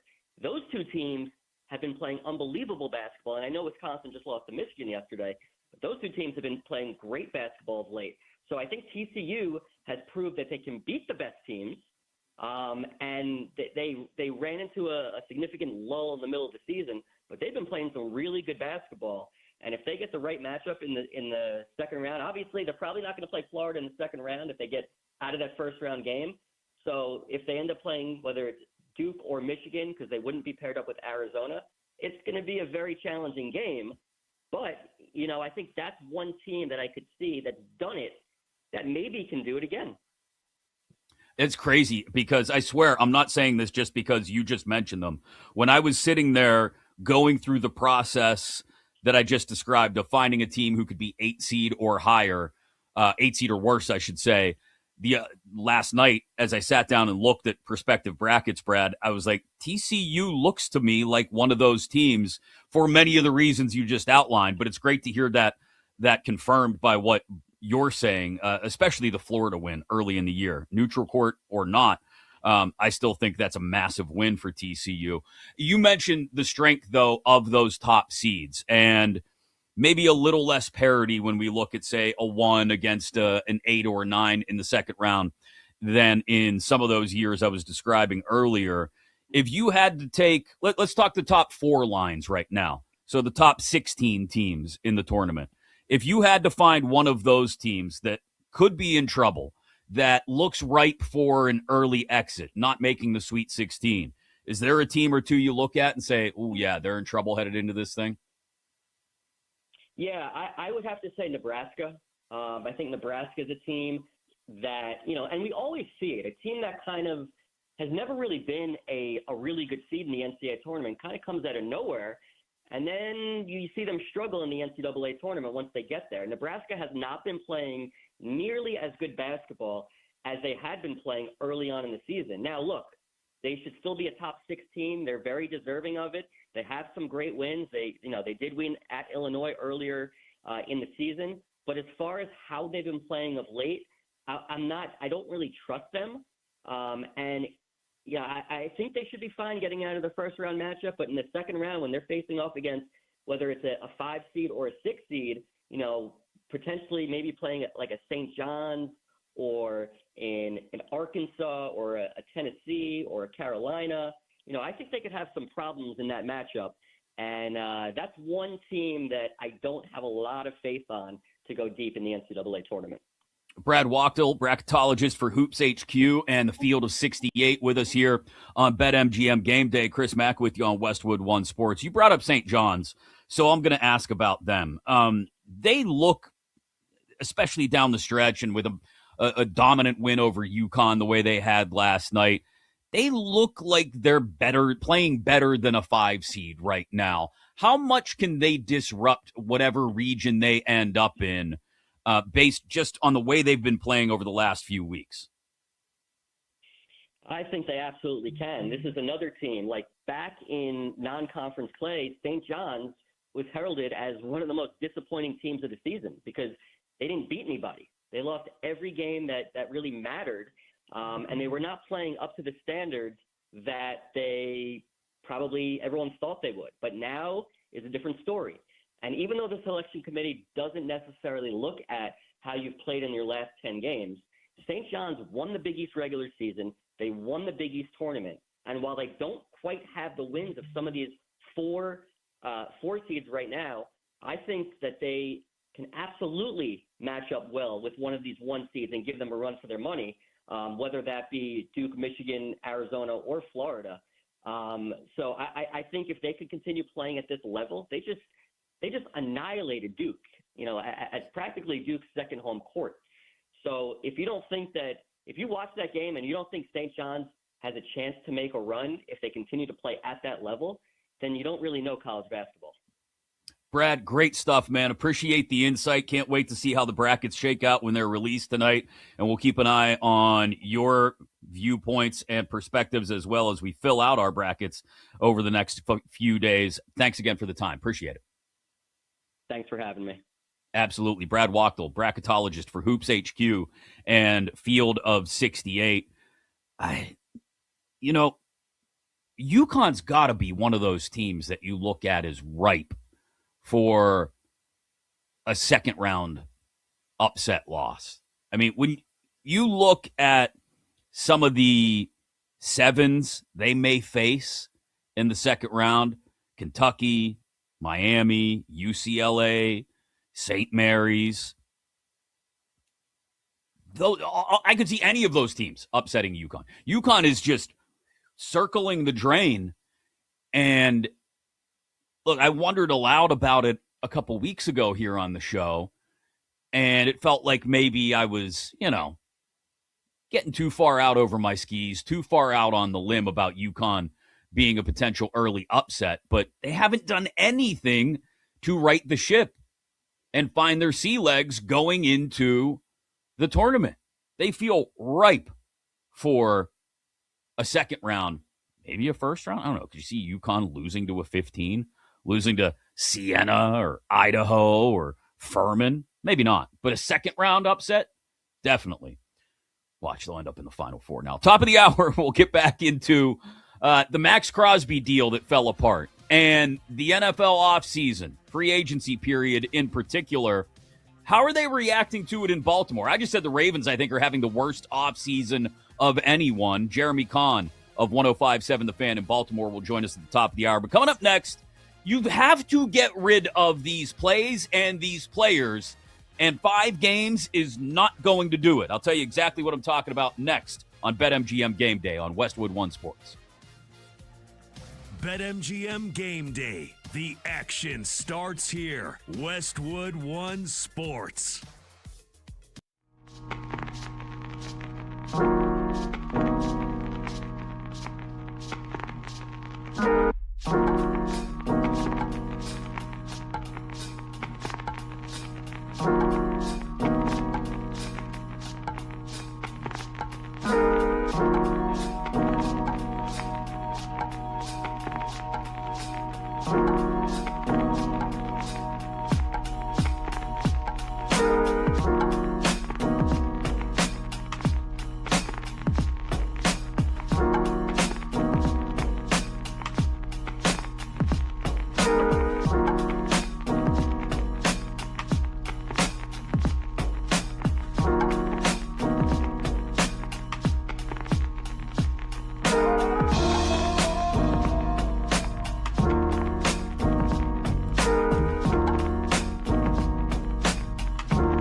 breaking down the biggest games and the smartest angles. This is BetMGM Game Day on Westwood One Sports.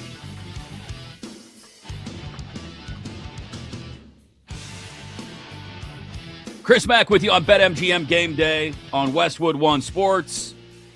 Live across North America on Sirius XM Channel 375. I was going to go all CM Punk there. If you watch wrestling, you get the reference. Look in my eyes, what do you see? That's why I don't sing, even when it's called to personality. 310-840-4910 to tell me to never sing again, or anything else you want to discuss on this Selection Sunday. We'll get back into some bracketology a little bit later. Zach knows ball. Our producer, Zach Kroll, will get some insight from him on what he thinks may happen, as we've got Vandy in Arkansas about to tip in a little less than 15 minutes in the SEC championship game in Nashville, Dayton and VCU in the A-10 championship game in Pittsburgh. We've got the Ivy League championship going on right now. Almost halftime. Penn up by 3 on Yale, 39-36. That's an auto bid in play there. And we'll get back into NFL free agency with Jeremy Kahn of 105.7 The Fan in Baltimore at the top of the hour. Cody Decker at 2 Eastern to talk about the WBC. This is amazing to me, though. When a player is this obviously a dirty player, you would think there would be more effort to get him out of the game. And you can take the player out of Philadelphia. You can't take the flyer out of the player, apparently. Radko Gudas hasn't played for the Flyers in a long time, but he had a cheap shot knee-on-knee hit to Austin Matthews Thursday night. And it's going to keep Matthews out for the rest of the season, and I imagine probably the beginnings of next season as well. Major damage done to the knee of the man who was the captain of the gold medal team at the Olympics, but whose NHL team, the Maple Leafs, has been a massive disappointment this year. This segment sponsored by Progressive Commercial Insurance. Protect your business vehicles 24/7. See if you can save at progressivecommercial.com. And Gudas gets a 5-game suspension. Now, if this had been anyone else and maybe looked a little bit more accidental, maybe something along the lines of 5 games would make sense. But this was far from accidental. This was on purpose and by a guy who has been suspended now 4 times. 4 times for dirty, cheap shots. And those are just the ones he's been punished for. There have been plenty more that he wasn't punished for. This from a description of Radko Gudas I found in the wake of this hit on Austin Matthews. If the Department of Player Safety had a speed dial list of regulars, Gudas would have a prominent spot on it. That's from James O'Brien of NBC Sports. The problem here with that is that James O'Brien wrote that about Radko Gudas a decade ago. 10 years ago. 10 freaking years ago. Look, you don't have to be a hockey fan to understand that there are some guys that play their given sports with a lack of professionalism who are always looking to hurt someone. And it doesn't belong in any sport. I get it.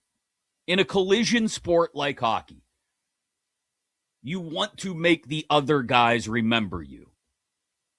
In football, a safety wants to punish a receiver coming across the middle so that he's less likely to make the play coming across the middle next time. In hockey, you want to catch a guy with his head down so that the next time he's coming up ice, maybe he comes just half a tick slower. Makes sense. That's what it's the violence is part of these games to an extent. But this is a guy who has been suspended multiple times for headshots. One of them in a preseason game, by the way. He was suspended 6 games for a preseason headshot. He slashed a guy in the neck. And then he disappeared for a while, Radko Gudas. and popped back up at the Olympics, playing for his country of Czechia. Injured Sidney Crosby. No punishment there. And one of the faces of hockey didn't finish the Olympic hockey tournament on the ice. Does Canada score on that 5-on-3 against the U.S. in the second period of the gold medal game if Sidney Crosby's out there? Does it change the outcome of that game? Sure as hell better believe it does. Talking about a guy who scored a golden goal before. That's at the Olympics, though. So, hey, the NHL can't suspend you for what happens at the Olympics, I guess. But he comes back, and he catches Austin Matthews with an obvious, dirty knee-on-knee hit. And, again, the Maple Leafs aren't going anywhere this year. They are not a playoff team. They've been a massive disappointment. But Austin Matthews is one of the best players in the world. And every time the Maple Leafs come to somebody's town, there's a chance that if somebody's going to their first hockey game, they would have had a chance to see Austin Matthews do something spectacular. They won't get that now. Every time someone goes to a hockey game, it may be their first time to a hockey game. And for a sport that fights upstream and uphill against the NFL, the NBA, for eyeballs, especially this time of year. You're coming out of the Olympics, man. You should be as on fire as you've ever been. The playoffs are a month away. You should be attracting more eyeballs than ever. And this is also one of the faces of what you want the league to become. A kid who grew up in Southern California, or was born in Southern California, grew up in Arizona, Austin Matthews, becoming one of the best players in the world. And instead, he's taken out. And you suspend the perpetrator 5 games? Don't tell me you care about star players. You don't. You quite obviously don't.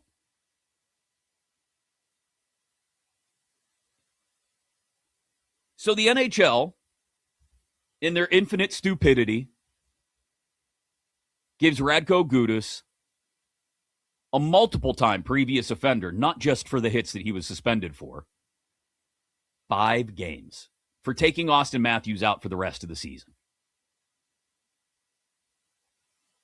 It's ridiculous. And now everybody that goes out there and plays against Gudas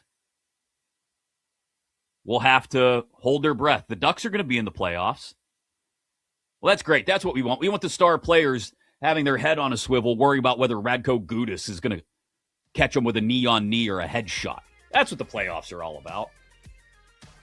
Coming up next, I said it earlier, Baltimore's had the worst offseason in the NFL. Will Jeremy Kahn of the Big Bad Morning Show on 105.7 The Fan in Baltimore tell me I'm wrong? Or are they really wondering what the hell they've done with this offseason and whether it's enough to vault Lamar back into an AFC championship game and maybe a Super Bowl? That's next here on BetMGM Game Day on Westwood One Sports.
From kickoff to cash out, your weekend sports destination is BetMGM Game Day on Westwood One Sports. You are right in the middle of the 5-hour extravaganza that is BetMGM Game Day here on Westwood One Sports. I'm Chris Mack. Kate Constable has the weekend off, but I've got plenty of friends stopping by to talk about everything going on this Selection Sunday, as we're now more than a week into NFL free agency. Who's happy? Who's sad? Who likes the way things have gone? Who doesn't like the way things have gone? Plus, a massive game in the WBC tonight. A lot to get to.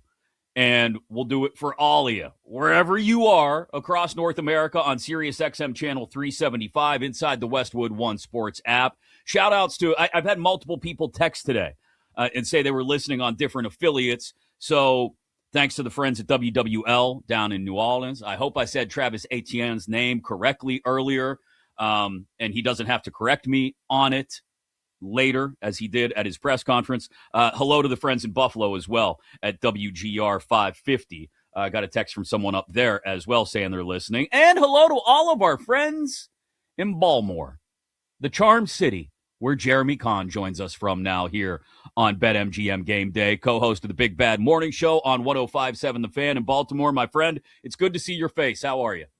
You're the only person that's ever said that to me in my life. I'm great.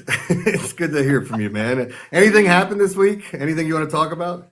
No, pretty quiet offseason in Baltimore so far, huh? Not much. I said an hour ago, maybe this is too harsh. Maybe this is my Steelers homerism showing. I think Baltimore's had the worst offseason of any, by expectations, of any team in the league so far. I appreciate the Trey Hendrickson signing, sort of trying to mop up the mess after the Max Crosby deal fell through, Jeremy. But what's the feeling in Baltimore about what the Ravens have done or maybe not done this offseason?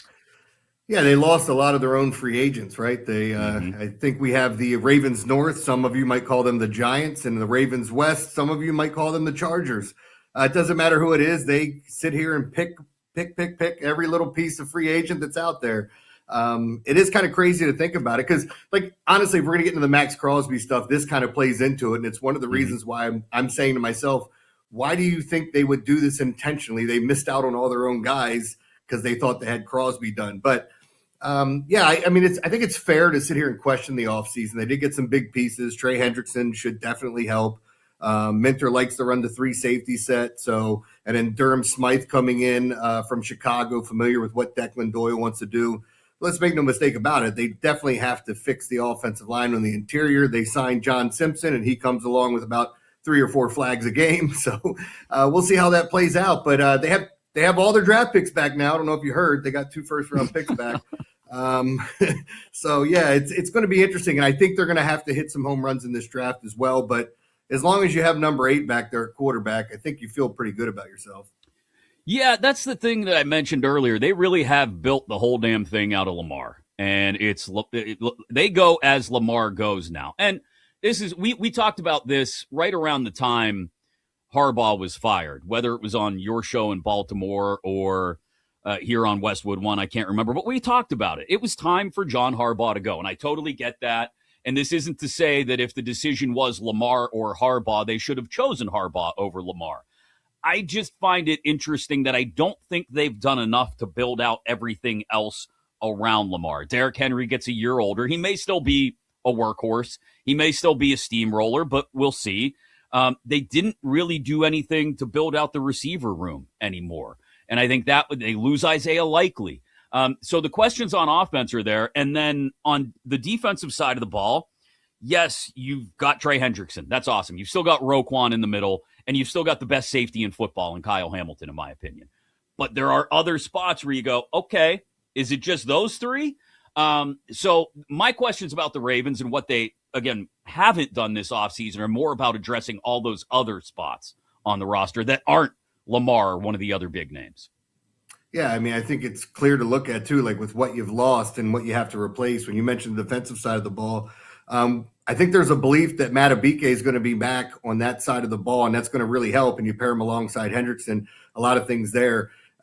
the weak side linebacker is a question mark. You've got Teddy Buchanan coming off a pretty significant injury. Is he going to be ready by the beginning of the season, by the beginning of training camp? Are there any, hiccups along the way?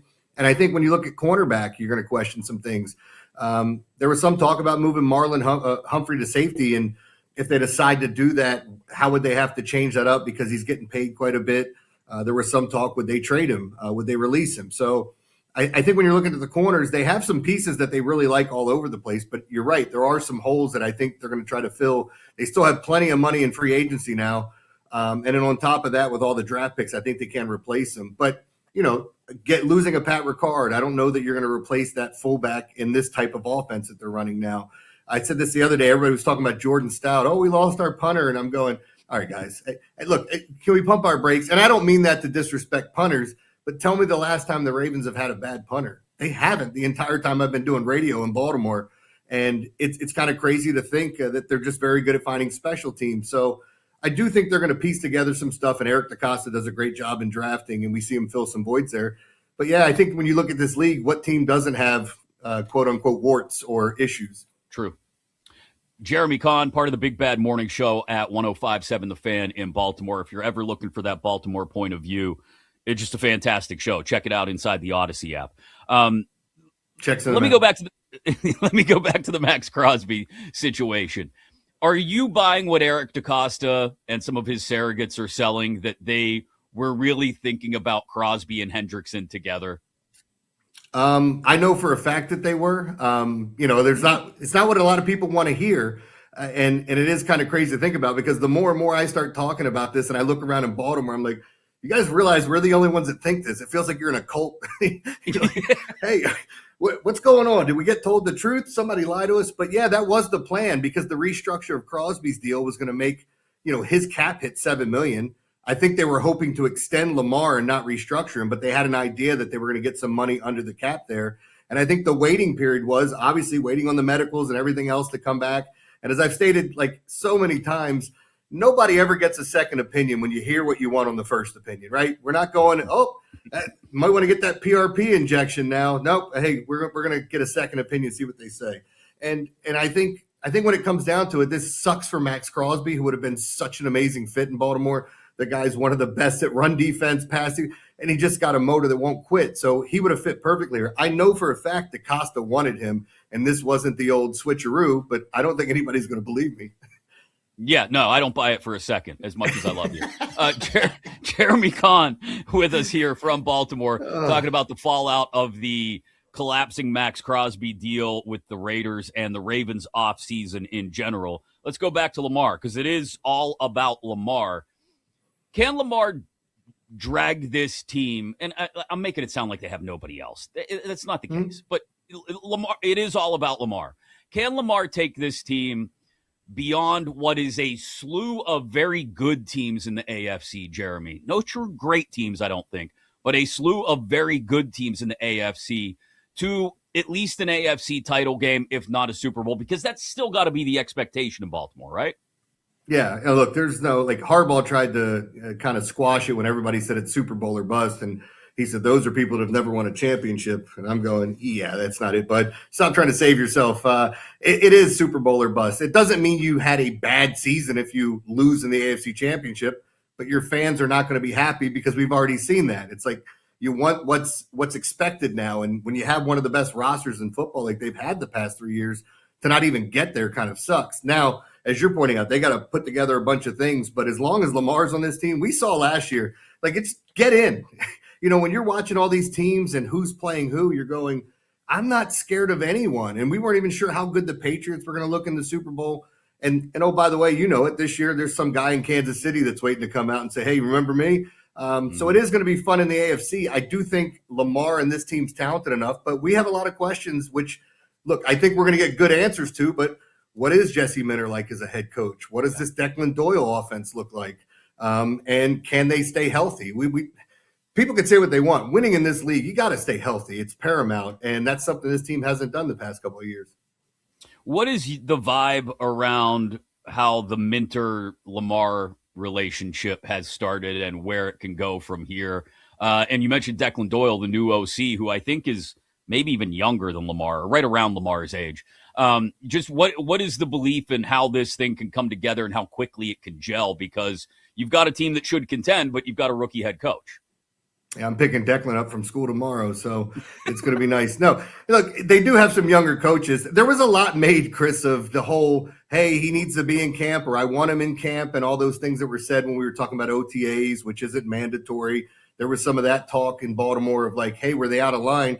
I don't think there's anything wrong with the coach saying, hey, we'd like to see you in here. If you really want to change the culture and you want to make this a winning atmosphere, then yeah, let's see you get in and learn this new offense early.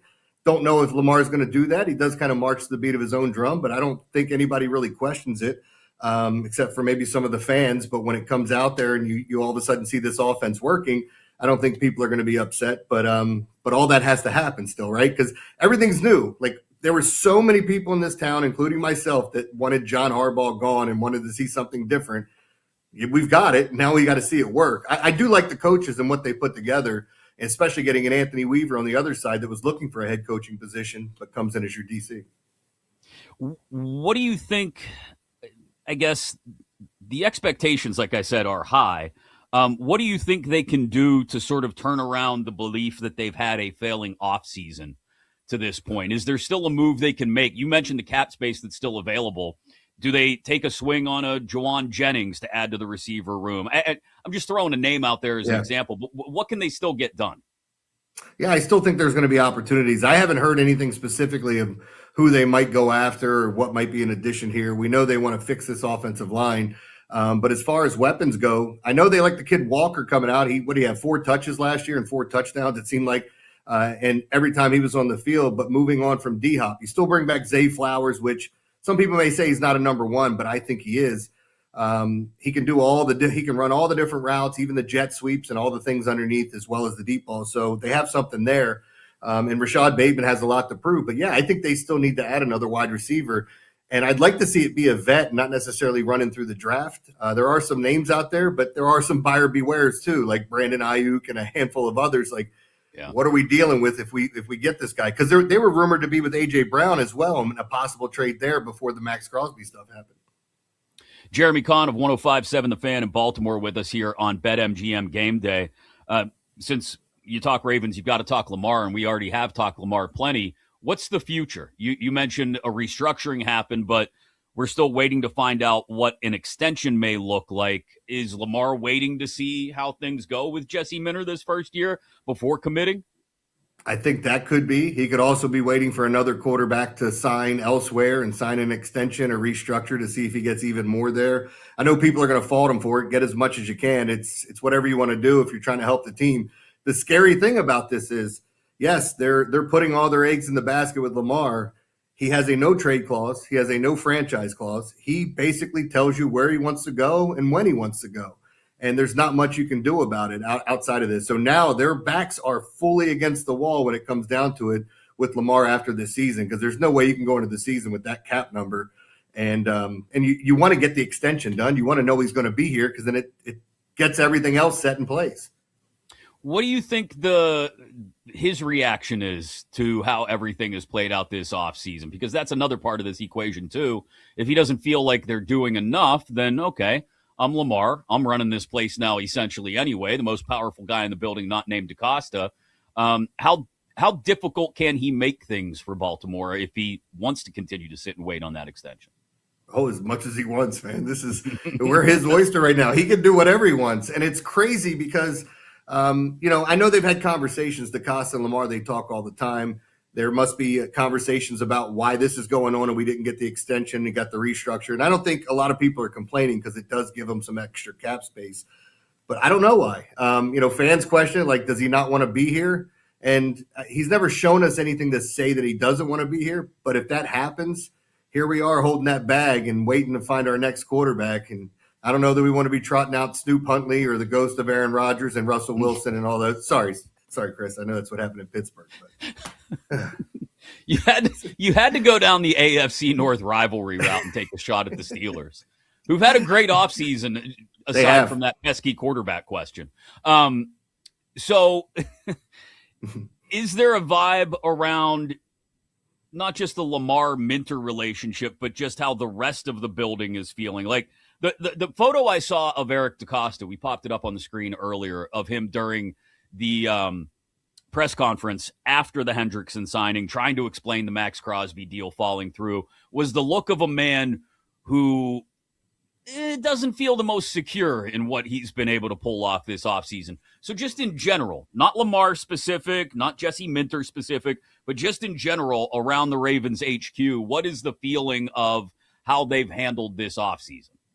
I think they're still excited about what they can do. I don't think there's any question. Like, from a national perspective, people can sit here and say, hey, I wonder if DeCosta's job's in trouble. I don't think so. I mean, hell, they just lost, 7 free agents that they had from, and then they were all starters from a singular draft. I mean, it's incredible to see what they were able to put together and what he's done. He's phenomenal in the draft room. I think some people have questioned free agency, but they've never been a big free agency team. In fact, they've never given up a first-round pick for a vet, let alone 2. And they were trying some different things this year, and it blew up in their face. And, yeah, I still think the Ravens have some egg on their face, but there are people that say that nobody's going to want to deal with them. But as soon as they said that, they signed 4 new players. So I still think we're going to see teams wanting to deal with the Ravens. With still plenty of runway left in the offseason, we're only, a little more than a week into free agency. What do you think the expectations should be? Like, I could see the Ravens, if they don't pull off anything else of substance in free agency, yeah, they can make their moves in the draft, but I could see them in what I think will be a competitive AFC North, even if it's just a bunch of teams battling to get to 10 wins, struggling again. And they've had these collapses over the last couple of years. Is the expectation realistically a deep playoff run, or are people sort of tempering those expectations and saying, oh, just be happy if we can win 9 and get in the playoffs? I mean, no, I think fans here are expecting a Super Bowl run, even with a new coach. And I mean, in Vegas, it's the Rams and the Ravens that are 11.5 wins. They have the highest win total there. So I still think people think they're going to put together a great team. I like the substance of what they have now. The Ravens love these street free agents. Anybody getting cut and it doesn't affect your compensatory picks, they love those guys. So anybody that's being released here on out, they're going to be kicking the tires on them. The latest thing they've been linked to is David Njoku possibly coming here on maybe a 2-year deal and pairing him up with Mark Andrews, which would be a nice replacement for losing Isaiah Likely. Yeah, a little bit of a consolation prize, I guess. Anyway, Jeremy, great stuff as always. Appreciate your insight. Love listening to you guys when I get a chance to pop on 105.7 The Fan in Baltimore and catch the Big Bad Morning Show, one of the best crews to do it in the morning. Thanks again for the time, man. Mac, I miss you. Like the flowers miss the rain. Is that how it goes? Anyway. Something like that. It's always a poet. Thanks, Jer. I'll see you, man. We'll talk soon. Jeremy Kahn of the Big Bad Morning Show in Baltimore, 105.7 The Fan. Great insight from him. It doesn't sound quite like the sky is falling in Baltimore the way the rest of us outside of Baltimore are looking at things, but I just don't have a lot of confidence that now that the initial wave of free agency has washed up on shore and the water is flowing back out, that it's left the Ravens with enough to be one of those teams that breaks through from the tier of, like I said, very good in the AFC. No truly great teams in the AFC, but a lot of very good. Are the Ravens a part of that? They're right on the cusp, it feels like. But when you build the whole thing out of Lamar, you better get a great season from Lamar, or else, I don't want to say nothing else matters, but, well, nothing else matters. WBC, massive semifinal game tonight. Cody Decker will join us at the top of the hour to talk about it. Of course, we got brackets to fill out as soon as they come out tonight. We've got championship games going on right now in the SEC, the A-10, and the Ivy League. We'll update you on all of those. And we'll get our producer, Zach Krull, in here because Zach knows ball, and we'll talk about what those brackets may end up looking like next, right here on BetMGM Game Day on Westwood One Sports.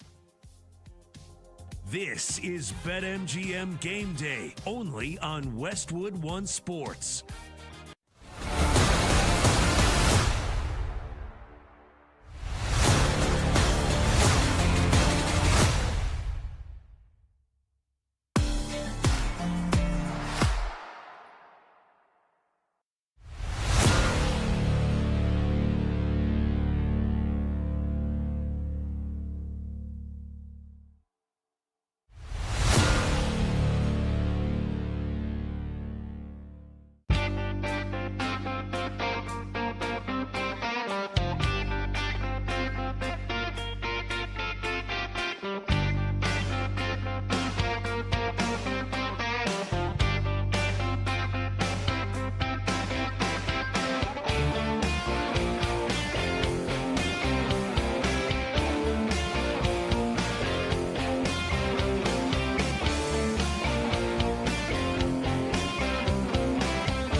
The bets, the breakdowns, the big games. BetMGM Game Day continues on Westwood One Sports. The madness is upon us, and it's glorious. We don't even have brackets yet, but it's beautiful what we've had for the last week with the conference tournaments being played in college basketball. Welcome back in to BetMGM Game Day here on Westwood One Sports. Chris Mack with you, Kate Constable off this weekend. Check us out inside the Westwood One Sports app, where you can take us wherever you're going, always live across North America on Sirius XM Channel 375. You want to be a part of the conversation? You think there's a team to keep an eye on with the tournament getting started next week? Let us know. 310-840-4910. You want to talk about your favorite NFL teams offseason to this point and whether you hate it or you love it? 310-840-4910. Or you're as amped as I am for the WBC semifinal tonight. Paul Skeens and Team USA up against that stacked Dominican lineup. Is this the beginning of the building of the Paul Skeens legend? Even as good as he's been his first 2 years in the bigs? 310-840-4910. Anything you want to talk about, we welcome you into the program here on YouTube as well. YouTube.com/@BetMGM tonight to watch the show. Speaking of the WBC, Cody Decker will join us at the top of the hour to give us his perspective on it. Love catching up with my man Cody because he's got opinions and he's going to share them. I can guarantee that. But somebody else who knows their stuff, our producer, Zach Kroll. Zach Knows Ball. We got 2 segments of Zach Knows Ball today. We'll do another one in an hour because there's that much to talk about in the world of college basketball, Zach. We got 3 championship games being played right now. The Ivy League game will garner someone an automatic berth. We've got Arkansas up 17-11 on Vandy in Nashville in the SEC championship game. We'll have Purdue, Michigan. We've got Dayton maybe as a bid thief in the A-10 championship game in Pittsburgh right now, down 16-14 halfway through the first half. So what about today? I'll include the Purdue-Michigan game as well. What about today are you most excited to watch for before the brackets come out? I know you're hyped for the brackets. Absolutely. And Chris, before I answer your question, I wanted to ask you a quick question. Off the top of your head, do you know who the head coach of Penn is? They're participating in the Ivy Championship game right now. I'll give you a hint. He's a former Big Ten coach. He had a lot of success at his prior stop, and this is a guy I feel like has kind of slid off our radars, and I'd love to see him in the Big Dance. Fran McCaffrey, former Iowa coach, is now the head coach of Penn. That would be good. Down by 3 to Yale right now in the second half with about 9 minutes left. So that would be a good story. I like that. That's a good call, Zach. But other than the auto bid from the Ivy, which will be decided here in the next 20 minutes or so, and the SEC A-10 game, the Big Ten championship game, how much movement do you think is left? How much play is left in these brackets before they get set later tonight? Well, I think this VCU Dayton game is huge in the A-10. Our guy Brad, who we had on earlier, was discussing the implications of this game. But VCU, I think they are a true coin flip if they lose this game. If they win, they're definitely in. And Dayton's a team that always has talent, but they've been pretty disappointing so far this season. So a win in this game would really make up for a lackluster season to this point. That's a team and a program that's been in the tournament many times before. I think the Big Ten championship game is must-see TV between Michigan and Purdue. The SEC going on right now. I think one question I do have, though, and we ask this every year, how much is the selection committee actually going to put into these Sunday games? Are they watching these games? Are they out to lunch? Do they want to get the bracket and their work ready and over and done with? I think that's the main question I'm looking at going into the selection show after today's games. Yeah, I don't think, at least on the top seed lines, there's going to be a lot of movement left. You know, when we talked to John Crispin earlier, we talked about some of those teams in the, say, 3 to 5 range and how that may be shaken up just a little bit. Like, can Purdue jump onto the 2 line? Brad Wachtel, who you mentioned, already has Purdue as a 2 ahead of Michigan State. I think obviously a win against Michigan in the Big Ten championship game would solidify that for them. But it feels like the ones are locked in. I don't even even that loss to Vanderbilt last night, I don't think knocks Florida off the 1 line, just because I don't know if there's a 2 that's worthy of pushing up onto the 1 line right now. I agree. And I think the thing about this year that's so interesting is that the 1 seeds are really dominant compared to years past, but I also think the 2s are vulnerable. I think this Houston team is not as good as some of the ones we've seen in years past. Same thing with UConn. I would say Iowa State is the one out of the group that I really like the most, but Purdue's been disappointing. Michigan State isn't the same team as last year that got a 2 seed. I think the group of 2 and 3 seeds are actually weaker than the ones we've seen in recent years. Yeah, Iowa State is interesting for me. I mean, they're a couple seconds away from nearly knocking off Arizona the other night in a fantastic game, but they've been so up and down at times that I'd hate to see them go cold in, say, a Sweet 16 game, and all of a sudden they get bounced because, they've never been to a Final Four, right? I think if they were in one, it was like 80 years ago. So Iowa State is a team I'd love to see go on a run. But yeah, to your point, those 2s and 3s feel like it's a bigger drop down from the 1s than it has been in years past. I know last year, obviously, all 4 1s made it to the Final Four. I don't know. The 4 years previous to that, though, we had an 8 seed or worse sneak their way into the Final Four. So if there were an 8 seed or worse, as we look at the projected brackets right now, if there were an 8 seed or worse, you could see going on a run in the tournament and somehow magically ending up in the Final Four, who would you take? It's a really good question, and I think Brad gave a great answer when he mentioned TCU. They have the resume. They have some really good wins.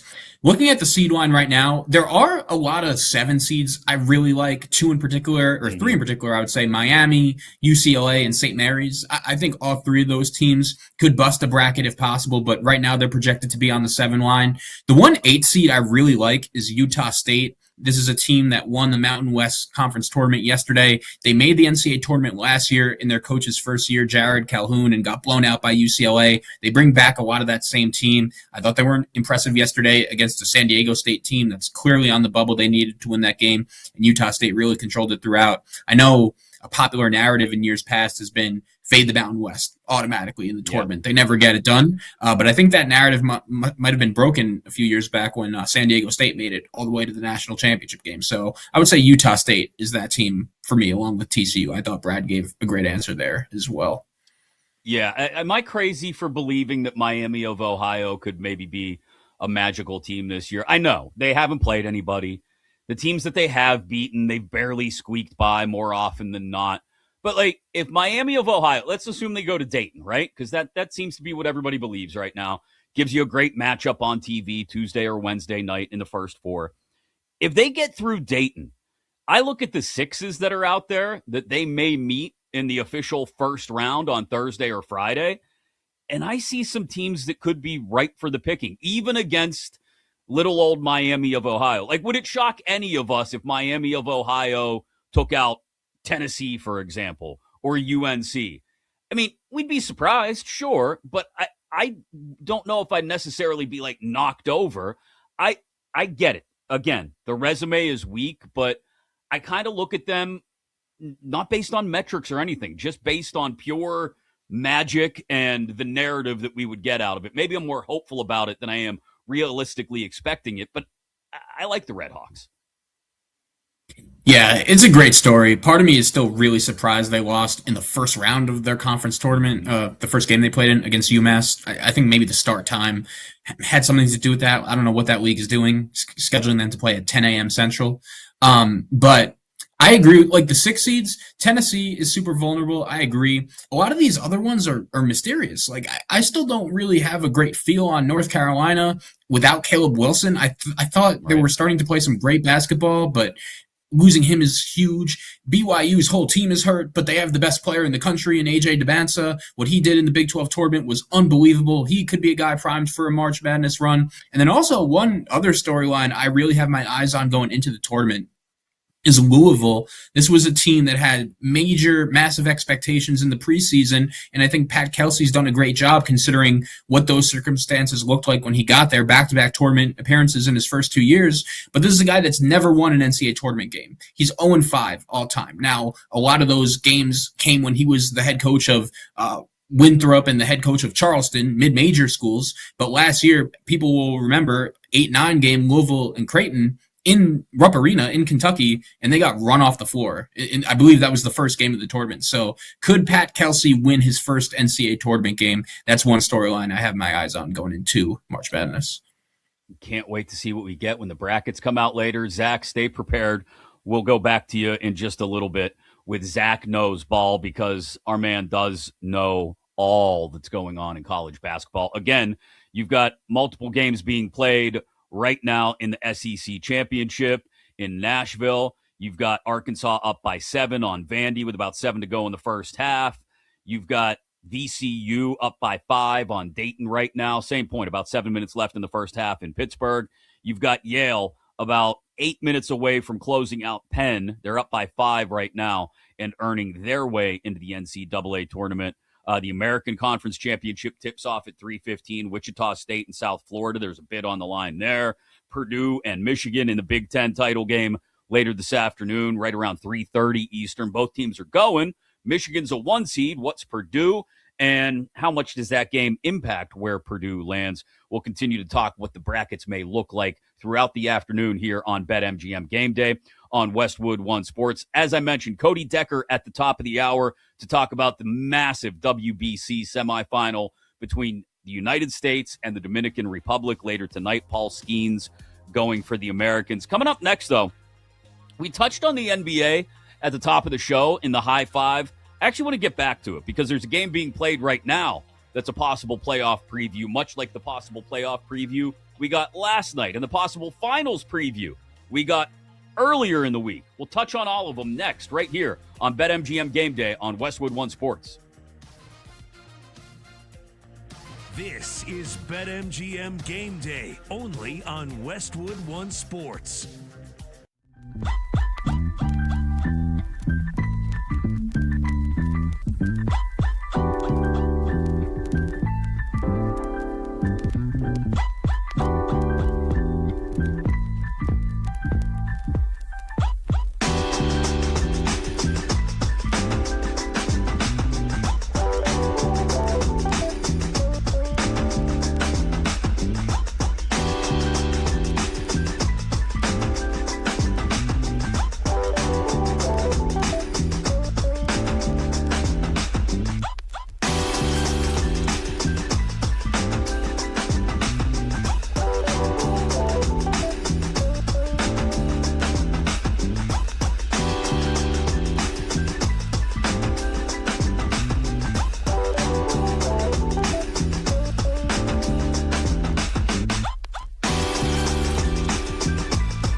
breakdowns, the big games. BetMGM Game Day continues on Westwood One Sports. We got the Baltimore point of view on the following through of the Max Crosby trade a little bit earlier this hour from Jeremy Kahn at 105.7 The Fan in the Charm City.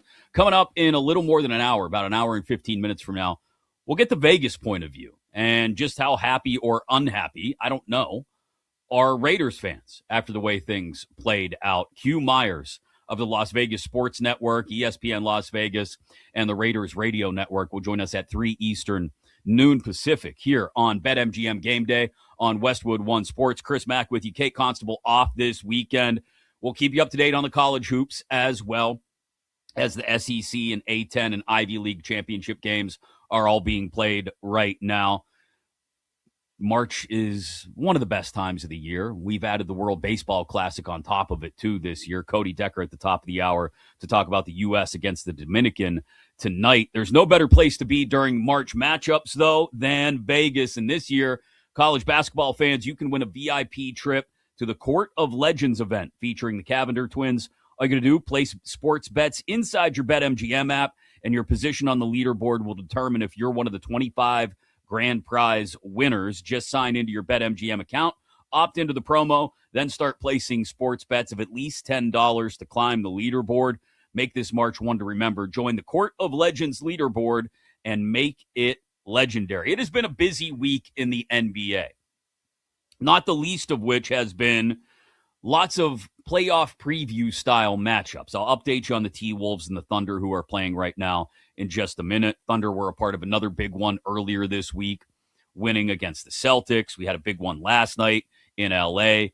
But the biggest story, obviously, Bam Adebayo's 83-point game for the Heat earlier in the week. And Eric Spoelstra came out on Thursday and said, I'm not apologizing for the way it went down. Our fans got a moment. Basketball fans got a moment with Bam Adebayo scoring 83.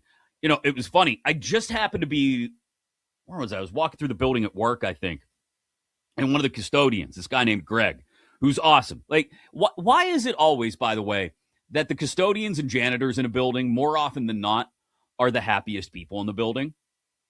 Am I off in that assessment? Greg, the custodian at Odyssey Pittsburgh headquarters, is like one of the happiest people I've ever met. You walk through the door, he's like, hey, man, what's up? And I heard him as I walked through the door on my way into work on Friday, I believe it was. He was on the phone with a friend, and he was complaining about Adebayo getting the 83 the way he did. And I said, Greg, my man, I understand why everybody's trying to cheapen this, I guess, because Bam Adebayo, as much as he's the captain of the Miami Heat, as much fun as he is to watch play, he's not Kobe, right? So nobody wants to see a Kobe record get broken. But here's the catch. You can't delegitimize what Bam Adebayo did. He had 30 in the first quarter alone. So go back. If you really want to, if you want to delegitimize what Bam Adebayo did the other night, you're also, by virtue of that, delegitimizing Wilt's 100 in Hershey years ago when the then Philadelphia Warriors were playing the New York Knicks in front of like 3,000 people at Hershey Park Arena. And go back and look, there's no video of it, unfortunately. They barely scraped together the archived remnants of the radio broadcast. But if you go back and just read about it, you could delegitimize Wilt's 100 if you want to, based on the way it went, based on how both teams played in the fourth quarter of that game. Philly in that game decided they were going to do everything they could because Wilt a few weeks earlier had scored 78, I believe it was. They decided they were going to do everything they could to just funnel the ball to Wilt. And they did, and it was successful. And then late in the game, the Knicks did everything they could to keep it from happening. They fouled everybody else on the floor in a Philly uniform in an attempt to keep the ball out of Wilt's hands and keep him off the line. Now, to the Warriors' credit, they kept getting the ball to Wilt. They kept getting him back to the line, and he kept pouring them in, and he ended up with 100. It was a very similar script with Miami this week, and Bam Adebayo getting his 83. And I don't have a problem with that. When you get that close to making history, you do everything you can to ensure that your guy has a shot at actually making history. So I'm with Spolster on this. And to everybody who wants to try and delegitimize what Bam Adebayo did, stop. I'm like the Michael Jordan meme right now. Stop. Get some help. Enjoy basketball. It's okay to enjoy the NBA when you get a moment like this. It's okay. I will not forget where I was when that happened. I wasn't watching it because I had no idea that it was going on, to be totally honest. I didn't. I hadn't been sitting there scrolling my phone all night, checking for updates. I hadn't gone to the feed of the Heat game to watch it. Didn't do any of that. I was actually helping my son get ready for bed. And so he still likes me to sit down and say goodnight to him before he goes to bed. He's 12 going on 8, I joke with people sometimes. But he's a great kid. I love him. And as he was slowly drifting off to sleep, I had my phone in my hand, and I got a text from a friend. And it just said, bam. I'm like, what the hell is this? And I immediately go into my app, and I check the scores, and I go, oh, my God, Bam Adebayo is going off. And I'll never forget sitting there while my son quietly dozed off to sleep, finding out that Bam Adebayo dropped 83. It's one of those moments. You want to have moments as a fan. It's okay to have those moments. So stop. Stop trying to delegitimize the Bam Adebayo 83-point game because you don't like the way it happened. It happened, and it needs to be respected and recognized and honored. Just because it ain't Kobe doesn't mean it's not as legitimate as Kobe's 81. As for the playoff previews that I mentioned, we're getting one right now between the T-Wolves and the Thunder in OKC. This is a possible second round preview in the Western Conference. About 7.5 minutes left in the second quarter. It's tied up at 29 apiece. I guess Chet swatted Anthony Edwards earlier. I mean, this would be a great playoff matchup. Minnesota against OKC. And earlier in the week, we got OKC against Boston, which I think would be, just based on that game alone, earlier this week, where another Wilt Chamberlain record was broken. Consecutive games with at least 20 points. Shai Gilgeous-Alexander broke that record. I think Thunder Celtics. Now, the version we got earlier this week was without Jason Tatum. Maybe that changes some of the calculus. But I still think it would be a phenomenal series. So as much as I've waxed poetic about Victor Wembanyama, rightfully so, in my opinion, I was about to say the best player in the league, but when you see SGA play the way he did the other night against the Celtics, you go, come on. There's SGA, then there's Wemby, then there's everybody else. But Wemby's capable of being the most impactful player on the floor. I don't think you could go wrong with a Thunder Celtics finals. You couldn't. Now, there are other teams in the East that I also wouldn't have a problem seeing go on a run. I got my questions about the consistency of the Pistons scoring, as everybody does. I have my questions about the consistency of the Knicks' depth, and you never know, one key injury could bring the whole house of cards down. I have my questions about whether James Harden can actually help a team go on the run in the playoffs in Cleveland. But I don't think if OKC or San Antonio comes out of the West and ends up in the NBA Finals, you could go wrong. For that matter, if Minnesota ended up there, finally broke through, I don't think you could go wrong, regardless of who they're playing from the East. And I know people don't want to hear it, but let's be honest. If you got the Lakers in the NBA Finals, don't get mad and turn the station, please. We've gone, 2 hours and 52 minutes not talking about LeBron James. You can hang with me for just a couple of minutes because it's not about LeBron James. Yes, that would be a massive story if the Lakers somehow got to the finals. Heck, just to the Western Conference Finals, I think it would be a massive story in LeBron's final year in LA, which it will be. It'll be his final year in LA. Who knows if he plays next year, if he doesn't, if it's in Cleveland, if it's somewhere else. I don't know. Golden State. But if Luka's Lakers, and they are Luka's Lakers now, that buzzer beater last night, just chef's kiss from Luka beating the Nuggets. If you got the Lakers in the Western Conference Finals, maybe against a young upstart Spurs team. I have a hard time seeing OKC go down before the Western Conference Finals, but anything's possible. That would be a great matchup, too. You got a world of possibilities for possible NBA playoff matchups. And I don't have complaints about really many of them. Like, I know it's clearly stratified between the top 3 or 4 in the East and the top 2 or 3 in the West, and whether you want to lump the Lakers in or not. They've won 5 in a row. I guess we have to now, even if you're a Lakers hater. So we've got clear stratification between those teams at the top of their respective conferences and then everybody else in each conference. But I think if you got any of the top 3 or 4 in either conference matching up against each other in the NBA Finals, you'd have a hell of a matchup. Hell of a matchup. Minnesota, OKC, as I mentioned, about halfway through the second quarter, 38-37 Thunder. The WBC, you want to talk about a hell of a matchup. This is the championship game tonight. U.S. against the Dominican Republic.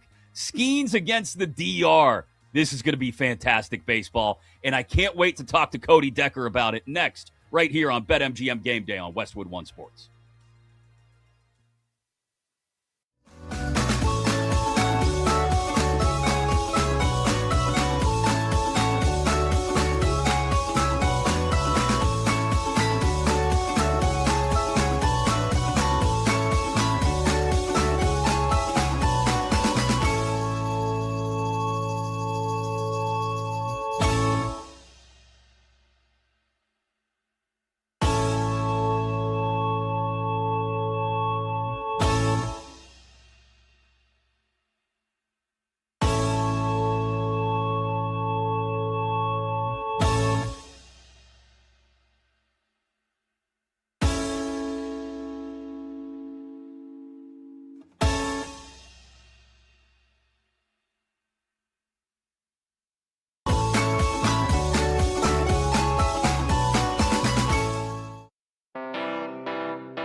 kick off to cash out. Your weekend sports destination is BetMGM Game Day on Westwood One Sports.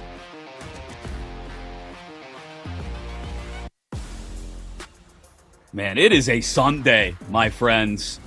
It is a Sunday. Selection Sunday in college basketball. We'll keep you up to date on those games and how we expect the brackets to fall. We've got NFL free agency starting to calm down, but we'll finally put the wraps on the whole Max Crosby shenanigans. We'll talk to Q Myers from Vegas at the top of the hour. And oh, by the way, in the midst of all of this, we are going to be blessed to watch what may be one of the best baseball games, singular baseball games in the history of the game tonight. And I can think of no better human to talk to about it than Cody Decker, who we will bring on in just a moment. First, let me remind you that this segment is sponsored by Progressive Insurance. Save on commercial auto from Progressive. Get a fast quote at progressivecommercial.com. Chris Mack with you on BetMGM Game Day here on Westwood One Sports. Catch him on YouTube every single weekday at noon Pacific as a part of Beadle and Decker. The man knows ball. And we bring him in to talk about the World Baseball Classic.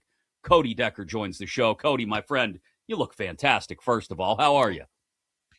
This old thing, I'm doing just fine, baby. I got WBC just coursing through my veins, watched two dynamite games over these last couple of days, and you said it already, dude. This is the game. This is the game we've been waiting for. Outside of U.S. and Japan, maybe getting a rematch in the ending that we were kind of hoping for like the last go-around, are you telling me right now none of you had this exact matchup penciled in? We saw what this Dominican team was. We saw what the USA team is. I'm not going to say this is for the championship, but this might be for the championship. Yep. I'll say it for you. This is the championship game tonight. No disrespect to Venezuela and Italy. Italy's been a great story. Venezuela has been fun. They upset the champs last night. So credit to those teams. But this is the best pitcher, okay, maybe one of the two best starting pitchers in baseball. Paul Skeens going up against an absolute juggernaut of a lineup in the DR. And it's interesting, too, because you've got the two dichotomies at play here, Cody, between the U.S. coming in, not buttoned up, so to speak, but coming in to get the job done, right? I mean, for the most part, we're all business. And you got the DR. Yeah, seems like a job.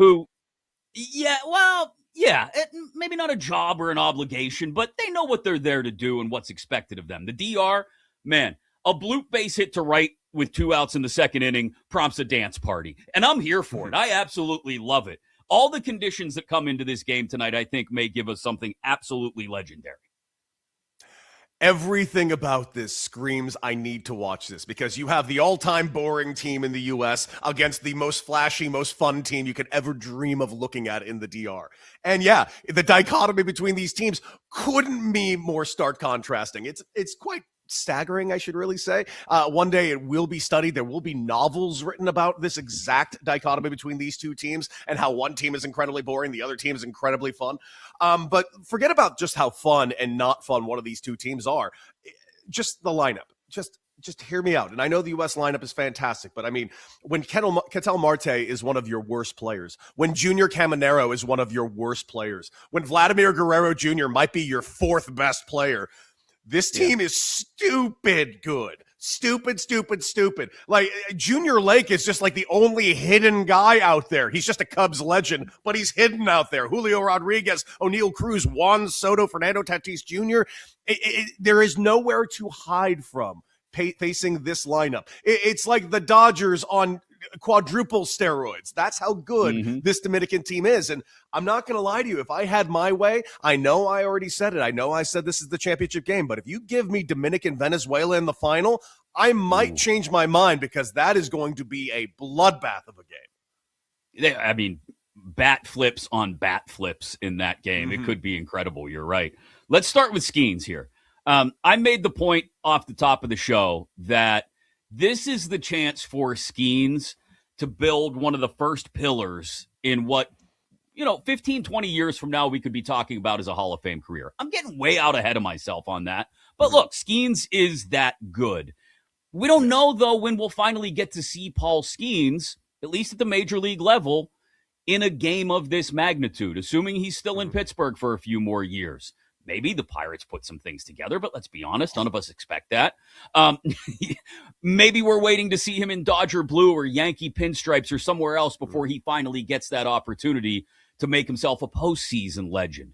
This is, if he goes out there and dominates the lineup that you just ran down, Cody, this is the first pillar in the Paul Skeens legend being built. Despite all the wonderful things he's already done, this is the one that people will look back on and go, yeah, but Skeens really became Skeens when he beat the DR in the WBC semis.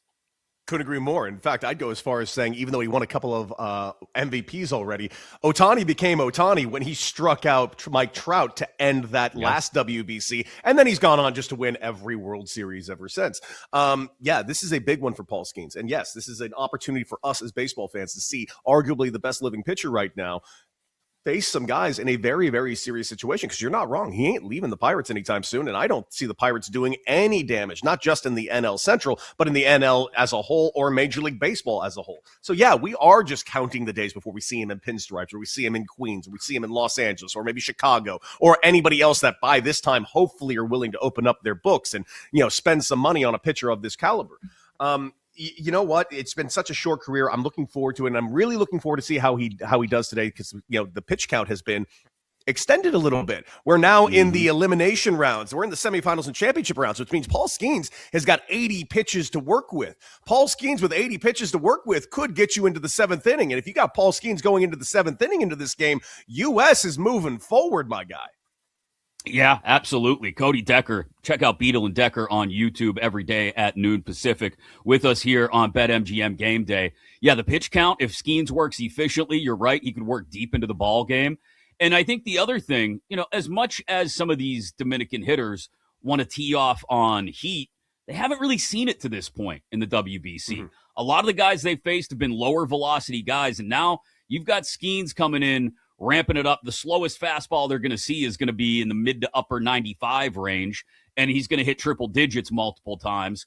And look, they can all catch up to it, but after spending a week and a half seeing 89, 90, 92, and now all of a sudden you got 98, 99, and 100 coming at you, there could be an adjustment period, especially early in this game. Absolutely. And as somebody that's played in Venezuela, played in the Dominican, played in Mexico, it's just a different style of play. They do have the velocity that we have here, but there's a lot more of that change in there. There's a lot more of that, a lot more of this. And it's just a slightly different type of style of pitching and hitting in those leagues. That's why you see a lot more slap hitters in the Dominican leagues than you would see in the United States, because you see a lot more velocity here. It's going to be interesting seeing how these hitters adjust to it. We shall see, because as much as I want to say they haven't seen these guys, they haven't seen velocity in a while, and I do agree they haven't seen velocity at this much caliber throughout an entire game so far in this tournament. That is still Ketel Marte. That is still Vladimir Guerrero Jr., Manny Machado, Fernando Tatis Jr. These guys know how to adjust. Now, perhaps they can get to them early enough and get them out early enough in this game that they can kind of get away with it for about 4 to 5 innings while those bats are still cold. But if they get to Paul Skeens early, this is going to be a very different game very quickly. I don't think they're going to. I'm expecting this to be a lower scoring game, especially early. But if somebody throws up a 3 spot in the first or second or third inning, things can get out of hand quick. Yeah, this U.S. team they've shown a penchant for making things maybe a little bit more interesting than it should be in a few of these games. This is not one of those spots, though, where they can get down early. Look, they can score the runs against the Dominican pitching staff and that bullpen, maybe. They can score the runs, but I would not feel comfortable being down multiple runs early if it came to that. Speaking of what they've done in this tournament, though, Cody, the Mark DeRosa flub, thinking that they had qualified for the knockout round when they had not yet. I love Mark. I think he does a fantastic job. But that is going to – they were this close to that being – the Japanese manager stepped down this morning after the loss to Venezuela last night. They were this close to that being the one that got Mark DeRosa sidelined. Mark just fell on the sword. You messed up. You were wrong. You didn't know the rules, and you didn't have people around you that told you what the rules were. This is a you problem and everyone surrounding you problem. That being said, the fact that you were just doubling down, like, oh, no, I knew it. I was just overconfident talking to my boys. Shut up, Mark. Just fall on the sword. We all know what you did. We all know that your guys were feeling yourselves and the arrogance was a little high. We honestly forgive you for it. But shut up. Stop this nonsense. Oh, no, they're creating false narratives. You said the words. You said it. We didn't put the words in your mouth. You weren't led into a conversation. We weren't like making fun of you after the fact. We're just sitting there going like, well, that was incorrect. And then we saw what happened that night. Not to mention the arrogance of going in front of the press corps saying, yeah, we took the party into the clubhouse and then back to the hotel. So some guys are dragging today. You're about to get your ass kicked by Italy, dummy. Wisen up. That Italian team, too, has been fun to watch. They're nasty, dude. You know what they remind me of? It's the deepest they ever gone. And you know what? It reminds me of very, very much 2017 when I was playing for Israel, because Israel, a lot of American Jews that were all put together, and we were boat racing teams in that tournament. We went 4-0 to start the tournament. We go over to Japan. We beat Cuba. We end up losing to the Netherlands and then Japan, and we just missed out on going to the United States for the championship round at Dodger Stadium back when it was a different style tournament. We didn't have the elimination rounds in the second round. It feels like that. And it's funny because everybody's now looking at the Italian team going like, well, you're just the American B team. Shut up. There is not a single player on that team that the American team would ever call, return the call of, return a text of, or even return an email or a spam email to. I cannot stress this enough. These guys are just gritty young ball players that, honest to God, just got a chip on their shoulder, and they're taking a bite out of everybody. And Daddy digs it because Daddy did it himself roughly 9 years ago, and I love watching people fall on their faces a tick. I love watching the managers, too, because as I was watching the game last night, I'm going, okay, we got Servi managing the Italians. We got Andrew Jones was managing the Netherlands team. Every manager is like, we got Yachty managing. Dusty Baker was managing Nicaragua. Like, it's just like, this is, and then, by the way, I just want to point this out, and this is not to knock on Mark DeRosa, because again, I like Mark DeRosa. I think he does a phenomenal job on MLB Network, and I think for the last two tournaments, he's done a decent job managing this team, with the exception of this last week, obviously. But, dude, it is a little strange. You got storied manager in Mexico, Benji Gil, the most winningest manager in Mexican baseball history. You got Nicaragua with a Hall of Famer. You got Jorge Posada as the bench coach in Italy. Right. And you got an MLB Network contributor as the manager of the United States. It's just strange to me. I'm just saying it's weird. Yeah, it's a little bit of an interesting dichotomy. But I just think it's a weird move. Yeah, I was sitting there watching, though. I'm like, man, I remember talking to some of these guys in clubhouses not too long ago. I remember watching some of these guys play, and now they're managing. We're getting old, Cody, I guess is what I was saying. Yes, we are. Yes, we are. And by the way, the managing jobs I've turned down would stagger you. Oh, I can imagine, my friend. I can imagine. Cody Decker of Beetle and Decker. Check him out every weekday at noon Pacific time on YouTube. Mm-hmm. He and Michelle Beetle do a fantastic job. This WBC, though, the vibe for the entire thing has been amazing. Like, I know they can't do it every year. That would be cumbersome, and you got to deal with rampant pitchers up during spring training and the management of all that. But this has been, I would take the WBC 8 days a week and a ninth time on Monday over another spring training game where I got to watch number 97 get out of a sprinter van and come in to pitch the eighth inning. Like, no disrespect to the guys that get called over to play the end of these spring training games, but there's not a lot of intensity there. And the WBC has been the perfect ramp up to actually make regular season baseball feel meaningful.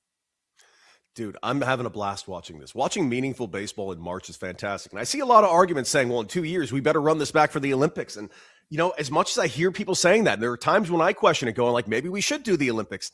I just keep going, no, I don't think we should, because I think we're hammering this out with the WBC perfectly the way we are. As much as I do think Major League Baseball could feasibly take a 2-3 week break to do a tournament in the Olympics, do we really, really want that? I think this thing has been growing so well here in the WBC. Remember, this is the sixth tournament of the WBC.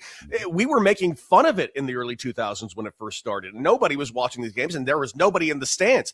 Look at what this has turned into in less than 20 years, man. This is astonishing stuff. It's great baseball. It's passionate baseball, and it's kind of making baseball kind of give its own spotlight to itself. Rob Manfred gets a lot of crap that he definitely deserves, but this thing has been his baby. This thing has been an unquestionable success. So much so, it's not making me look at the Olympics. It's making me look at how we handle the World Series. Perhaps there's a way that in the future, the WBC is going to become more of a World Series setup rather than a spring training setup. Could it be that the Dodgers then go into a bracket-style tournament a la Champions League over there in Europe, and we start facing the winner of the Japanese League, the winner of the Venezuelan League, the winner of the Mexican League? That is something that I'm thinking that our palates are getting really wet for in these WBC games. I think there is a future in international play with Major League Baseball. I don't know exactly what it's going to be yet, and I don't think Major League Baseball knows what's going to be yet. But everyone keeps thinking Olympics. I'm thinking bigger, my guy. Yeah, I love it because there's just the added intensity level of representing the country that you're playing for that can't be matched in the middle of early May when it's 45 and spitting rain on the south side of Chicago, and you just want to get this thing over with so you can shower and get to the plane. Like, it's just not the same. And I do think, when we get out of the WBC and we get into the regular season, there will be a natural emotional letdown once we push past opening day. And I'm curious to see how much of this goodwill from the WBC Rob Manfred and Major League Baseball can carry forward, because we're only about 9 months away from things maybe getting very contentious. And the last thing I would want to see is all of this positivity from the WBC, Cody, gets squandered in December by a lockout. It's going to be squandered in December by a lockout. Yeah. I hate to say it, as much as I don't want it to be, as much as I want cooler heads to prevail, there is just too much money at stake. And honestly, if you believe reports on what is being reported right now, what the owners want to do as a salary floor and salary ceiling, it makes zero sense. So I can't stress this enough. This is going to be a long fight. And I'm not speaking hyperbole here. This is the most consequential fight that the CBA and Major League Baseball will be having in our lifetimes. And that includes 1994 when we had a full strike where we lost out on the World Series. Major League Baseball is having a moment. It would be devastating to lose a single day of Major League Baseball in the 2027 season. But I'm feeling very less confident that we will start at the right time next year. Let's enjoy it while we have it, especially tonight, Yes. my friend. Great to see your face. Loved that you were able to make the time today, man. Super appreciative. Cody Decker, check out Beadle and Decker every weekday at noon Pacific on YouTube. Talk again soon, my friend. Thank you again. Anytime. Daddy's going to go drink at the pool. See ya. I love it. Cody Decker, great stuff from him. It's going to be a phenomenal game tonight. U.S. Paul Skeens against Luis Severino and the Dominican Republic team. That lineup is stacked. And like I said, this is one of the first legendary moments we could have when we're looking back on Paul Skeens' career. Yeah, we'll look back at the All-Star game start as a rookie. We'll look back at all the great moments, but not knowing when we'll get to see Paul Skeens in meaningful postseason baseball. Maybe it's in Pittsburgh. More than likely not. It's down the road in another larger market. This will be one of those moments where we will look back on and go, man, if Skeens was able to shut down the Dominican, that's the first leg in what is a many-leveled, many-tiered Hall of Fame career someday. We'll see if that's the way it goes down tonight in Miami for the semifinals of the WBC between Team USA and the Dominican Republic. It'll get started shortly after you print out your first set of brackets, and maybe you'll be filling them out, questioning who the 10-7 upset may be in the West region or whatever it may be while you're watching the WBC semifinal. But let's talk more about those brackets. We get our esteemed producer, Zach Kroll, back in here for Zach Knows Ball and talk about, in particular, some of those teams that are going to be on the higher seed lines that look like they may be in trouble headed into the dance. We do that next, right here on BetMGM Game Day on Westwood One Sports. BetMGM Game Day. Make it legendary on Westwood One Sports.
And hard opinions. This is BetMGM Game Day on Westwood One Sports.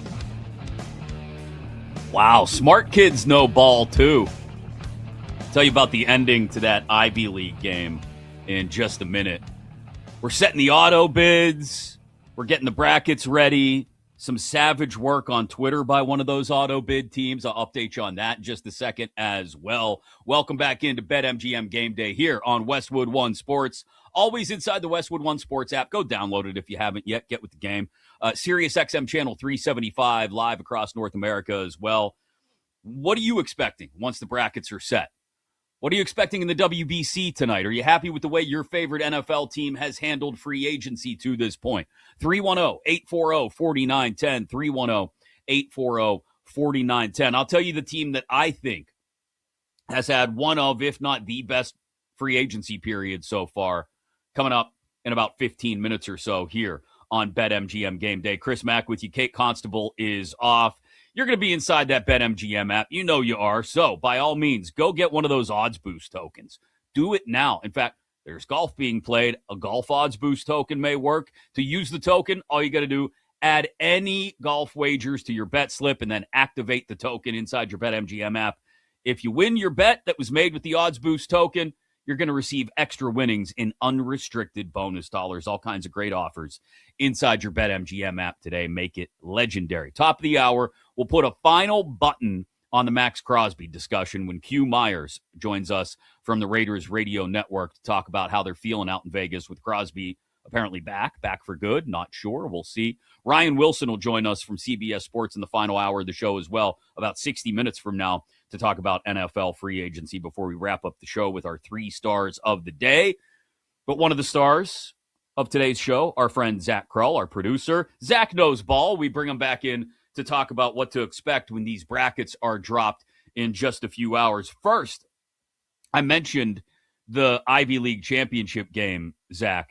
This was amazing. You updated me on this during the break. Penn had been trailing Yale throughout the second half. They come all the way back, send it to OT, and win 88-84. So Penn is headed to the dance. And the dude that led them in scoring dropped 44, had 14 boards. TJ Power, a Duke transfer apparently? Yeah, he also played at Virginia too, but this was a guy who at one point in his career was a top 20 recruit. He went to Duke. I believe he was part of John Shire's first or second recruiting class. I think it was his second recruiting class, and he didn't play much, and then transferred to Virginia. Didn't work out there either, but he goes to Penn, and he put up numbers in the Ivy League all year long. They were down 3 in the final seconds. He hits one of the best shots I've ever seen, honestly, considering the circumstances, to send the game to overtime. And what do you know? Fran McCaffrey back in the NCAA tournament with Penn. That's a fun story. That's why we love this month in college basketball, just the insanity that can happen at any turn. 2 other games being played right now. You've got Vandy up on Arkansas 55-54 in the second half in the SEC title game in Nashville. And then in the A-10 championship game in Pittsburgh, you've got VCU up big on Dayton 46-33. That would lock them in. They wouldn't have to wait to see if their bubble bursts when the brackets come out later tonight. If Dayton can come back and steal that one, they would be in automatically, obviously, and we'd have to wait and see on VCU. About 45 minutes away from the American Conference Championship game, Wichita State and South Florida, and about an hour away from the Purdue-Michigan Big Ten tournament final, right around 3:30 Eastern, 2:30 Central in Chicago. Let's talk about Michigan and those other 1 seeds here, Zach. I don't think any of those teams are falling off the one line. I think, Michigan could go out and lose to Purdue by 20. I think they're still locked in there, much the way Florida got the crap knocked out of them by Vandy last night, but they're still locked in as a 1 seed, I think. When you look at, and we've talked at length already today about how there is a pretty significant gap, it feels like, between the 1s and then the 2s and the 3s. But if you look at that group and say the top 4 lines, top 16 teams in the country, is there a team you look at that has the most upset potential, the potential to maybe not even make it through to the Sweet 16? I would have to say Purdue. I know they're playing in the Big Ten championship game today, but this is a team that has been super disappointing. They were the preseason number 1 team in the country, and they just haven't lived up to those expectations, especially because they can't win a big game at home. Mackey Arena, back in my day, used to be one of the best home court advantages in the country, and they're losing. They've lost 5 games there at home this year. I know they have a great point guard in Braden Smith. I'm actually not even shocked that they got up for the Big Ten tournament. They've lost in this event pretty early the last 2 years, but long term, I'm just not a big believer in this team. I would say Purdue would be the most vulnerable top seed for me. Yeah, I had a couple teams written down. Purdue was one of them, so glad to hear you confirm that. UConn, obviously, I think is going to be a team that a lot of people are going to look to get bounced maybe in the second round. I don't see them losing, say, a 2-15 game, but you look at the 7s that are out there waiting for them in the second round, whether it's a Miami, a Florida, a UCLA, a St. Mary's. I wouldn't be shocked to see any of those teams drop UConn in the second round. And then I think there's a million questions, as there have been all year, about Kansas too, who may not end up. They may end up sliding to a 5, but they're right there on sort of the cut between the 4-5 line. And I look at the 5s. Like, if Kansas ends up in a bracket with St. John's or Wisconsin, I'm sorry, Kansas. I'm not picking Kansas to beat either one of those teams in the second round and make it through to the Sweet 16. They're another one of these teams where I wouldn't be shocked if they lost in the first round, and I wouldn't be shocked if they made a deep run into the dance, because Darren Peterson, we've spoke about him all season long, the controversy that goes along with him. It just seems to me, Chris, like this might be Bill Self's last year. There's no official rumblings about that, but this is a guy that's been coaching for a really long time. He's had health issues, and I do wonder, like, Duke wasn't playing great going into Coach K's last year, and they made it to the Final Four. If Self is going to step away, I think maybe the players know that, and I don't know. I'm not saying Kansas is going to win it all. It depends on their draw, but I'm not willing to write them off just yet, especially considering the talent they have on their team, and I'm just a huge Bill Self fan. Like, they lost in the first round of the tournament last year. I believe this is a team that hasn't gotten to a second weekend since they won the national championship in 2022. It's been a really long time. They're definitely an intriguing team for me. You know, pivoting to a different topic of discussion here, you know, Kansas is part of a stacked Big 12 conference. And I think you can still, of course, have some impact in these conference tournaments. You know, if you're on the bubble, you can work your way off of it. If you're on the bubble, you can sometimes work your way off of it in the wrong direction. But we get down to the semis and the finals of these major conference tournaments, like the SEC that's going on right now, the Big 10 later, and the Big 12. And I think it's an interesting question you brought up before the show, and I'm curious what your take is on it. Just how much are we diminishing maybe the impact of these major conference tournaments when, as long as you get to the semis, maybe you're not really hurting yourself too much or necessarily helping yourself too much one way or another once you get to that point. I don't want to say it's anticlimactic, but we know neither Michigan or Purdue are really moving all that much, for example, based on this afternoon's Big Ten title game. I think it's always a really interesting question. The last two national champions in Florida and UConn did end up winning their conference tournament. But then the year before that, when UConn won their first of their back-to-back, I remember watching them against Marquette in the Big East tournament semifinals, and they could not make a shot. It was bad. So I think you just can't overreact. I try not to overreact too much. I have a pretty good feeling on these teams going into the conference tournaments, and if there's something that really stands out or is really drastic, I'll take that into account. I think the other thing too is you just have to avoid injuries in this conference tournament. I'm someone that's really high on Arizona. My plan right now is to probably pick them to win it all. And yesterday against Houston, I got really nervous when Jaden Bradley had to leave the game for a little bit with a hand injury. Poa Pete left the game early as well. Looks like they dodged a bullet and everyone's okay. But avoiding injury too, that has to be your number one priority. Speaking of injuries, and since you brought up the Big 12, what was your thought on the LED floor getting replaced after the first couple days of the Big 12 tournament?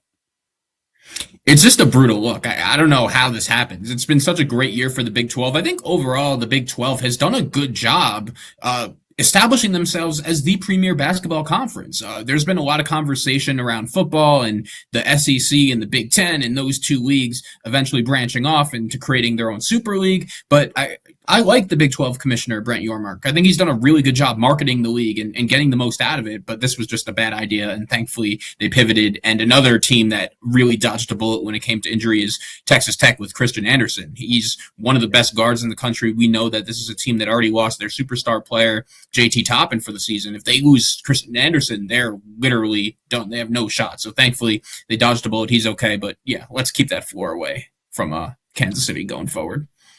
I have to ask you about some absolute savagery on Twitter in a second, but before we get to that, Rick Pitino, the arc of Rick Pitino's, I guess, second coming as a college basketball coach has been incredible, because St. John's looks like an absolute wagon right now. They ripped the doors off UConn and just beat them. And I get it, they're a 5 seed, and they're probably locked in as a 5 seed, but if I'm a 4, like I mentioned earlier, that is the last team I want to face in the second round with a trip to the Sweet 16 on the line. It is interesting because last year St. John's had such a great regular season. They win the Big East regular season and conference tournament title, just like they did this year. But I think last year the Big East overall was just a better league. And St. John's, that team, I don't want to say they came out of nowhere, but they just hadn't done that in such a long time. I think this year, the regular season, despite having a great record, like in non-conference play, they were very disappointing. And the point is, they have to have some tournament success because last year they went out early in the second round, a disappointing loss to Arkansas. Everyone is matchup dependent. Point guard play has been a question, but I think Dylan Darlin has done a nice job establishing himself in that role. Zuby Ejiofor, Big East Player of the Year down low. They're a great defensive team, and they make shots. That's ultimately what it's going to come down to. But Rick Pitino has done a great job against Dan Hurley, only losing once in his last top 5 matchups against the 2-time national champion head coach at UConn. One final thing I got to ask you about. I mentioned some Twitter savagery. UMBC Athletics, after clinching their spot in the dance by winning their conference tournament, the America East, dropped an absolute ether on Auburn on Twitter. And I got to find the official tweet here to make sure I get it right. But effectively, they said something to the, along the lines of, the great thing about having an auto bid is that we don't have to have a family member go on national TV to explain why we should be in the tournament ahead of a 30-win Miami team. Just shots fired. Line the Pearl family up and just take all the shots, UMBC. Well, Chris, I don't know about you. I love the fact that Bruce Pearl is going to be on this show because it's starting to look like Auburn's not going to get in, and I'm curious to see what his reaction is. He's just such a big name. He's such a big personality. I'm here for him being on there on the selection show. I think it's the right call. Yeah, it's gonna be funny to watch when Auburn doesn't get in and Bruce has to try and stick up for his guy again.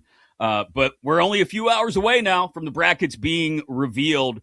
We'll definitely keep you up to date on what's happening in both the SEC and A-10 championship games. And like I said, we got the American Conference and the Big Ten championship games tipping off shortly as well. Coming up next, though, you can call me a homer if you want, but there is one team that I think is absolutely knocking the NFL free agency period out of the park. And I'll tell you why, even though they still might have this pesky little question about the quarterback position. We'll do that next on BetMGM Game Day on Westwood One Sports. You're locked into BetMGM Game Day, Westwood One Sports.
Odds, headlines, and hard opinions. This is BetMGM Game Day on Westwood One Sports. Ever since I started playing tackle football, I was 7 years old. Genuine fandom. Ran deep, Vikings gear through and through. A lot of purple in my household. I don't want to bring it up right now, but maybe later, another day. It was a moment. I'll bring it up anyways. Whatever. I cried real tears whenever Brett threw that interception. I cried real tears that day. Kyler Murray, massive Vikings fan, and now he's one of them. It is BetMGM Game Day here on Westwood One Sports. Always with you inside the Westwood One Sports app, wherever you are and whatever you're up to. Thanks to all of you listening on our affiliates across the country and all of you listening across North America on Sirius XM Channel 375. What do you think of Murray to the Vikings? Does this make them a playoff team? I saw my buddy Nick Costos on You Better You Bet the other day say just that. It's funny. He put words to the thoughts I had been having about Murray to the Vikings. I also think the most important part of this is Kyler Murray is not J.J. McCarthy. That's the most important part of this. You got Jefferson, you've got Addison, you've got Hawkinson, you've got Jones, you've got weapons, and you got a good defense on the other side of the ball. All you need is a quarterback to do just enough. Not too much, just enough. And I think KOC, Kevin O'Connell, their head coach, is the perfect guy to breathe some new life into Kyler Murray's career. And yeah, I could see all four teams in the NFC North going to the playoffs. I don't think that's crazy. I don't. If your team out of the NFC East is the Eagles, they've had a pretty good offseason, I think, so far. We'll get into the teams that I think have had the best free agency periods, and the one team in particular I think has done as well, if not better than everybody else, in just a second. But if you take the Eagles out of the East, and you take the Rams out of the West, maybe a little bit of a Super Bowl hangover in Seattle, and you take somebody out of the South, although credit to the Panthers. I think they've tried to do a solid job in free agency, and they've done so. Now, I can't call them the best offseason to this point, simply because they signed Kenny Pickett, my nemesis. I'm like Jerry Seinfeld when Newman walks by. Pickett. But Jalen Phillips, Devin Lloyd, Rasheed Walker, all quality signings. So let's say you take Philly, Carolina, and the Rams, okay? Yes, it would be weird to see Seattle suffer that Super Bowl hangover and not go back to the playoffs, sure. Yes, you could have another team out of the East. But would it shock you if you got all four out of the NFC North? I don't think it would. I think the Lions are going to bounce back. I think the Packers are still good. You get a full season of Micah Parsons healthy. You've got the Bears continuing to get better and better. And yeah, the Vikings as a wild card team. They have had a decent offseason just by virtue of the fact that they have a legitimate starting quarterback now. Which teams have had the best offseason, though? Well, look, there are definitely ones worth mentioning. I brought up Carolina already. The Rams, I think, have had a really strong free agency period. Not just the trade for Trent McDuffie with Kansas City, also signing Jalen Watson and Cam Curl. They've bolstered that secondary that gave them a lot of issues last year. Strong moves. And I think the Rams are... I thought they were the best team in football even when they ended up losing the NFC Championship game to Seattle. The Rams are still the best team in football. On paper, anyway. The best team in football. So the Rams, I have to recognize for having a quality offseason as well. I think you also have to recognize what the Raiders have done. I mentioned it earlier. I think they're lined at 5.5 wins at BetMGM.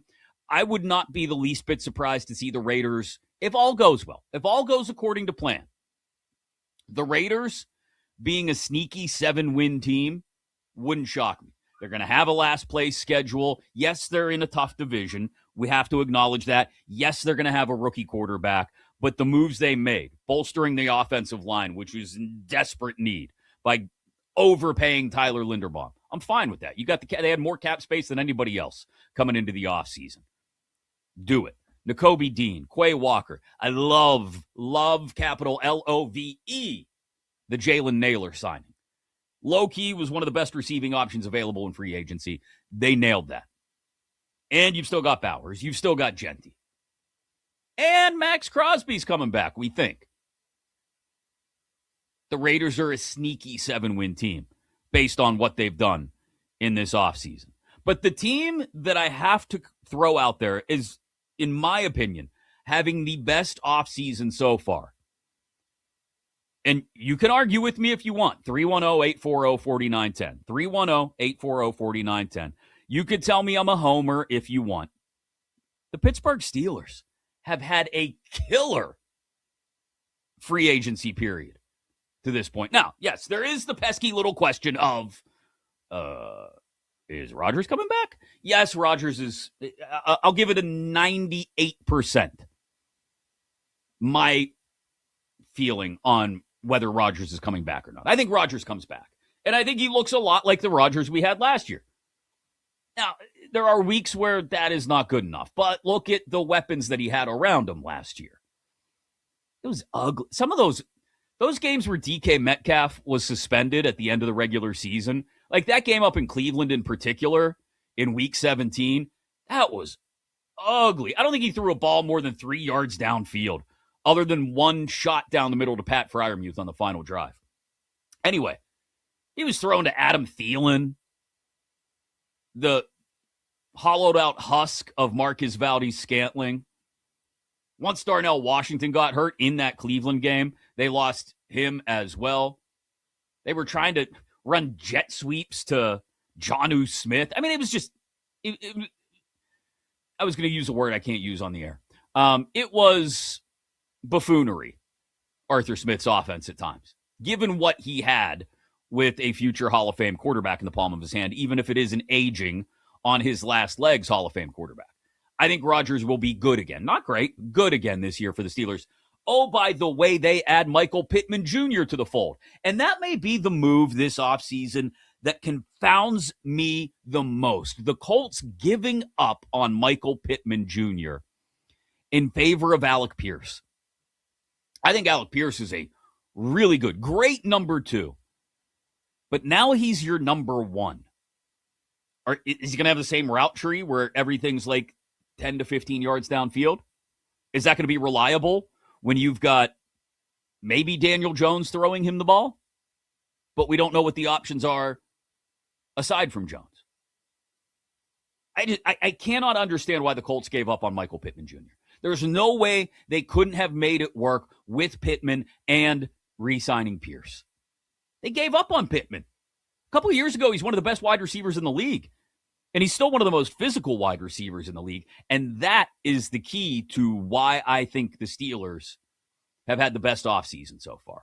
Again, it's not me being a homer, and I understand we still don't know for certainty about Rodgers. But look at what they've done with most of the signings.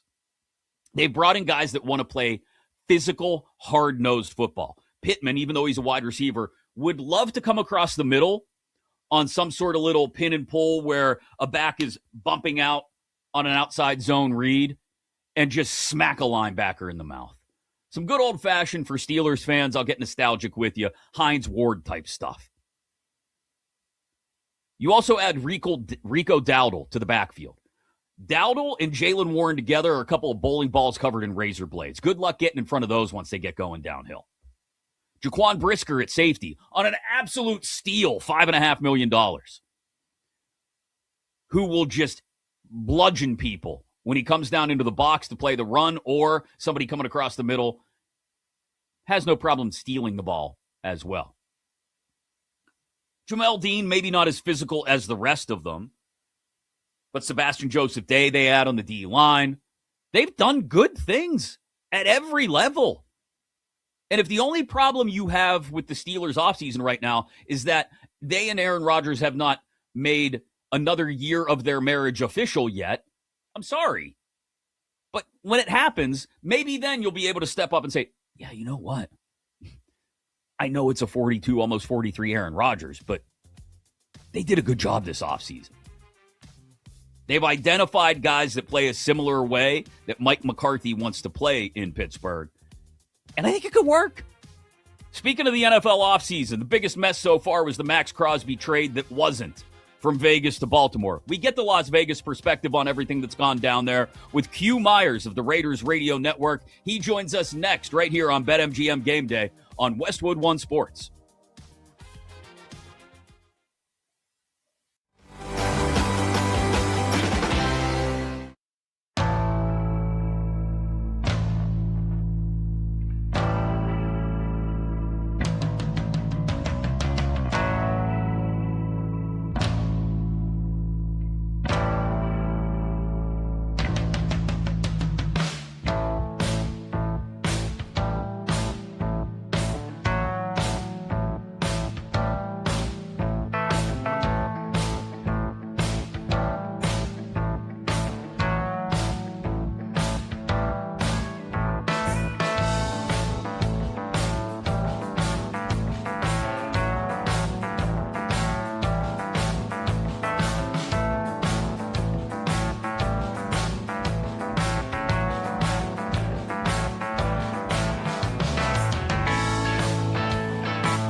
From kickoff to cash out, your weekend sports destination is BetMGM Game Day on Westwood One Sports.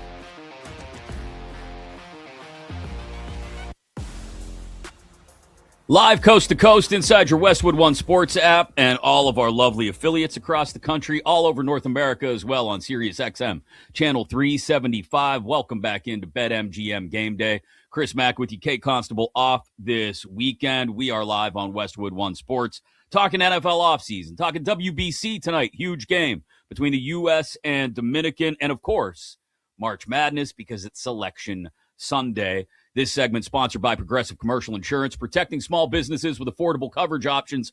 Get a quote today at progressivecommercial.com.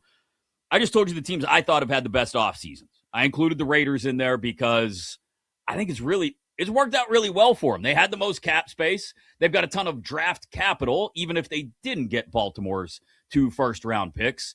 And they look like they're setting up well. Even if they will have a rookie quarterback, they're going to have the first overall pick at that spot in Fernando Mendoza. Q Myers is all over the Raiders out in Vegas for the Las Vegas Sports Network, ESPN Las Vegas, and the Raiders Radio Network. Q, thanks for making some time today. We appreciate it. And let's start there, my friend, with the Max Crosby deal that now wasn't.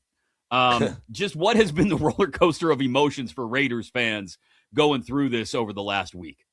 Well, it's been exactly that, and thanks for having me on the show. Definitely appreciate you. It's been a roller coaster ride. It really has. I mean, you're getting rid of your best player in your organization. Max Crosby is your best player right now, and you're moving on from him. So, first of all, there's the hurt of, oh, my gosh, what are you going to do? It's Khalil Mack 2.0 all over again, right? And then, oh, well, we're getting 2 first-round picks in return, number 14 overall. Well, okay, now hold on. Looks like the GM did a really good job, and now you start to rationalize. This is what you go through as a fan, right? You start to try to make sense. It's like when your girl breaks up with you, and you're like, you know what? She wasn't great anyway. You know what I mean? Like there's certain things that you start to think of. You start to find her flaws. You're like, well, he is 29 years old. He's coming off a knee surgery. So, 2 first-round picks. Okay, that starts to make sense. And then all of a sudden, when you get ready to make sure that that's a done deal, all of a sudden, never mind, it's not going to happen anymore. You got the guy back. And you're happy that you got your guy back, but then you're like, wait, hold on. I was now anticipating having the number 14 overall pick, and we were already talking about what to do with that number 14 overall pick. And when I say we, I mean me. Like I was already saying, okay, they get Mendoza number 1. What do you do at 14? And so now, that makes the draft that much more intriguing. So it has been exactly what you said, man, a roller coaster. It's been wild. I don't think that Raider Nation has really come around on how to feel about it, and I don't think they know if it's over, right? I mean, because reality is, Max says he's all in with the Raiders. The Raiders say they're all in with him, but are they? It's March, right? It's not the draft, so any team could come in and say, hey, man, we'll give you 2 first-round picks, or we'll give you a number 1 overall pick, or a first-round pick and some more, but maybe not quite 2 first-round picks. Like, if it feels like it's over, but it's not necessarily over. Yeah, that was going to be my next question, because just in looking at it, I think this sets up for a lot of teams calling up John Spytek after that first round of the draft on Thursday night, when there's a slew of edge rushers who are high-end talent in this draft that may get snatched up in the first 10 to 15 picks, and somebody in the back end of the first round doesn't get what they want, and they say, man, maybe Crosby's still available. And we know how the GMs get active after that first round wraps up on Thursday night, and they start calling each other, and all of a sudden it's, well, listen, I can give you a couple of depth picks in this year's draft, maybe a second rounder and a fourth rounder, and a first next year. Would that get you going? So I think right now, Max Crosby and the Raiders are probably feeling okay about the fact that they've come back together with each other. But that's the question, Q, is how much are the Raiders going to listen when and if those calls start to come in again? Yeah, I mean, that's a possibility. I don't think that it would be something that would happen between rounds 1 and 2. I think if anything was going to happen, it'd be before round 1. Like there's, in my opinion, no way that John Spytek is not going to get a first-round pick this year, right? I mean, like I feel like that's a non-negotiable, right? I mean, you're literally taking the best player that they have on their team and moving them. Like I don't think there's any chance you get him for anything less than a 1 this year, and then some on top of that. So, we'll see how it goes. Again, I think that, Max understands the situation. I think that he's happy to be back with the team, and I think the team's happy to have him. I don't think the team wanted to move him to begin with, right? I think it was something that, okay, our timelines aren't matching up. We know that you want to win. Out of respect for you, we're going to do what you quietly want us to do is move you and give you an opportunity to win. And so they took the best offer, which was a really good offer from Baltimore. And now they're just kind of, they're getting their best player back. They've added a lot of really good players that they've signed officially through free agency. So I think that the team that Max Crosby left on Friday when the trade was agreed to last Friday, and then the team that he came back to when the league year started is two different teams. And I think it looks a lot better now. So it might actually be a lot more attractive for him and motivating for him for this upcoming season. Yeah, that's what I was going to bring up. And Q Myers covers the Raiders and everything going on in Vegas for the Las Vegas Sports Network, ESPN Las Vegas, and the Raiders Radio Network. They've had, in my opinion, a really strong offseason to this point, especially on the defensive side of the ball. You add Pay, Walker, and Dean. I mean, you basically remake your linebacking core in 2 days. And that bolsters that defense. But then on the other side, even if you overpaid for Tyler Linderbaum a little bit, you finally got the anchor in the middle of the offensive line that you've been desperate for. Now you can start to try and build out the rest of that offensive line. I love, capital Love, I said earlier, the Jalen Naylor signing. You give Fernando Mendoza someone to throw to alongside Tucker and Beck. And he's going to be a rookie quarterback. I get that. Rookie quarterbacks make lots of mistakes, but it feels like they've done a really good job so far, Q, of insulating Fernando Mendoza in this first year. Yeah, I would think so, right? I think Daniel Jeremiah said it perfectly, and I've been kind of running with this for a while now. Teams usually fail rookie quarterbacks, not rookie quarterbacks fail teams. And they fail quarterbacks by not having the 3 Ps. They don't have the play caller, they don't have the protection, and they don't have the playmakers. Well, Clint Kubiak, play caller, check. Protection, they're doing that. Tyler Linderbaum, like you said, that was huge to get that center position, that get that anchor your offensive line. Not to mention, there is no back and forth questions and arguments this year about is Jackson Powers Johnson a guard or is he a center? He's not playing center. Right? I mean, we know that conversation is put to bed. So that also kind of helps get rid of that distraction. And again, helps solidify what that offensive line is going to look like. And then you're getting more playmakers. You mentioned Speedy Naylor, right? I mean, he's a Las Vegas kid. He went to Bishop Gorman High School, right? He's a guy who can stretch the field. You got Tucker there. We don't know yet who, Dante Thornton Jr. is. We don't know who Jack Besh is yet because they didn't get too much burn last year, right? I mean, but Brock Bowers is there. He's obviously a number one target. Big Mike's there, Michael Mayer, and then Ashton Genty. That's a really good running back that didn't get really to be able to show his full entourage and everything that he has last year just because the offensive line was a mess. So I think that everything is better for everyone in general, right? Once you start to put that offensive line together, then you can start to see what this offense could really look like. So it's really exciting to see how they're putting this thing together. We've heard rumblings over the last, say, 24 to 48 hours, Q, about bringing in a veteran quarterback to serve as that mentor to Fernando Mendoza, and Kirk Cousins' name has been kicked around a good bit. Is that a path you see Spy Tech taking? I think so, only if Kirk Cousins understands who he is. You know what I mean? If Kirk Cousins comes in and thinks that, well, I'm going to be the quarterback this year, maybe next year as well, like I'm a 2-year starter, then that's not who he is. You know what I mean? Like if he understands that this could be a 4-game, 6-game, whatever type situation, maybe a year, who knows, bridge, then cool. I think that would be probably the best guy out there for the job because he does have the familiarity with Clint Kubiak when their time in Minnesota. And I honestly think he played his best when he was in Minnesota with Clint Kubiak. So I think that would make sense.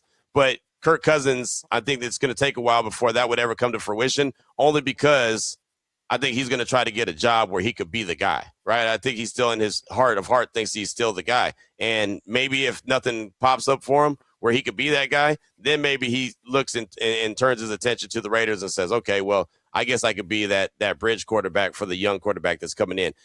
He just have to be honest with them, and he has to be honest with himself of where he's at this stage of the game. Is there anything that came out of the Max Crosby fallout surrounding Alex Guerrero, his role in the building, any of that you think still needs to be addressed this offseason? I don't think it needs to be addressed publicly. I think whatever was going on or is going on is something that everyone sits down in the building and talks about, right? I don't think that Alex Guerrero, whoever he is or whoever he isn't in the building, is something that is going to ever come out to be, to us. Like, I don't think we're ever going to really learn that role. And if there's an issue there, then I think that they, sit down and say, hey, this is what the problem is, or this is what I feel like the problem is. How do we get to a resolution of it? And so then they work things out that way. But I don't make too much of it because there's not too much information out there. So I'd be giving you false information if I said, that something falls out from it or it doesn't, because I just really don't know how big of a role or how small of a role he has at this stage of the game. It's what we call journalistic integrity here, people. Hugh Myers, Las Vegas Sports Network, ESPN Las Vegas, and the Raiders Radio Network with us on BetMGM Game Day here on Westwood One Sports. What were the reviews internally or externally, whether it be amongst people in the organization or just amongst fans, on Ashton Genty's rookie year, and how much of a step can he take forward in year two? I think everybody was pretty happy with what he was able to do. Obviously, everyone wanted to see more production, including him. Like, I could tell you for a fact that he would have loved to get more touches. He would have loved to get more yards. He would have loved to have been more of a player in that Raiders offense. It's so funny. He had one game, I don't remember if it was against Chicago or who it was, but he had like 24 carries. And at the time, I think that was a season high. And one of the reporters in the locker room afterwards was like, hey, you got 24 carries. That's a season high. How's your body feel? He's like, I feel fine. And so I saw him on the way out of the locker room, and I just started laughing. I was like, I promise I'll never ask that question. Right? He's a running back. He's a guy. He's an old school style guy. Right? He gets better the more touches he gets. He doesn't want 10 or 12 touches. If you told Ashton Genty you're going to touch the ball 30 times every game, he'd be good for that. Now, I know Clint Kubiak, what he said, that he's going to have, he's going to have a running buddy, a wingman for Ashton Genty, which is fine, right? A change of pace guy. But I think Ashton knows that there's plenty more that he can provide, running the rock and catching the ball in the backfield. Like, he's got the skill set to be able to do both. So I think that he's ready and prime, but he just never had a real opportunity to show it off because the offensive line was in shambles in year one. So, I mean, look, the guy had 975 yards rushing. He had 1,300 all-purpose yards, and he had 10 touchdowns. Like, if you had told me before the season, hey, Ashton Genty is going to have 1,300-plus yards from scrimmage and 10 touchdowns, I'd be like, damn, all right, that's a hell of a season. But, coming up a little bit short of 1,000 yards, that's kind of the benchmark for a good season for running backs, is a 1,000-yard season. He came up a little bit short, obviously, but I thought he did really well. I think Raider Nation understands what they have in him. He just wasn't able to put it all on display his rookie year. We were talking about what may or may not go down going into the draft or during the draft. Obviously, Mendoza's the first overall pick. That's all but etched in stone at this point. Yeah. The Raiders have, I want to say, 10 other draft picks or 11 other draft picks. They got a whole lot of draft capital this year. Yeah, 10 total right now. Okay, so 4 of those right now sit around the top 100. They got 136, 67, 102, and then very quickly they start to pile up picks in those middle rounds. Just what do you think the focus is if they don't end up getting another first-round pick? If Max Crosby stays on and we're talking about waiting for the 4th pick of the second round on Friday night, what are they looking to do with those picks beyond obviously drafting Fernando Mendoza? Everything. Everything. I mean, that's the beauty of it with this Raiders team, and the fact that John Spytek had 25 free agents, and most of them were unrestricted free agents. So there was a couple that was exclusive rights free agents, but for the most part, I think it was 22 of the guys were unrestricted. So you could turn the roster around quickly. So you can go through and decide who you want to bring back, and they brought a couple guys back, and then let everyone else walk in free agency, and then you bring guys in, and you draft guys. They need help everywhere. I mean, let's just call it what it is. They need as much talent as possible. They're going to a 3-4 defense, so a nose tackle is obviously something that they're going to need. They don't have that guy on the roster right now. You can never have enough offensive linemen. He drafted 2 last year, but you can get a couple more, right? The linebacking core, you could still add another linebacker in free agency. I mean, in the draft if you want. Safeties, like you need playmakers, you need football players, right? This draft has not been coined as one where there's a lot of stars, but there's a lot of starters. And I think that that's a big deal because the Raiders need as much talent as possible. I think they have an opportunity, in no joke, to allow the board to fall to them and just pick the best player available. I mean, literally just pick the best player available because it's a position of need. There's not a level of this. There's not one thing outside of tight end, I guess, that you could look at and say they don't need. Right. And so I think that they can just go about that approach and try to stockpile with as much young talent as possible and really turn this roster over. And it kind of goes back to what they did in Tampa Bay when John Spytek was the assistant general manager next to Jason Licht. They were able to turn things around once Tom Brady and company moved on, they turned that roster into a very young roster, and a lot of guys were playing very early. So I think that they're going to have that same opportunity with the Raiders to do it. They just got to make the right selections. And having 10 picks, that Mendoza will be the first one. But, I mean, that's a great opportunity, plus everything you've already done in free agency as well.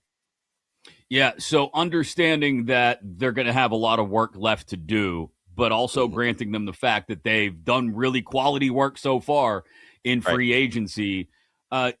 You mentioned teams that turn it around real quick. I'm trying not to put too much pressure on Fernando Mendoza as a rookie quarterback here, but am I out of line to say the Raiders could be a sneaky 7-win team next year if everything comes together the right way? I think 7 wins is fair, right? I mean, you're talking about a team that won 3 games last year.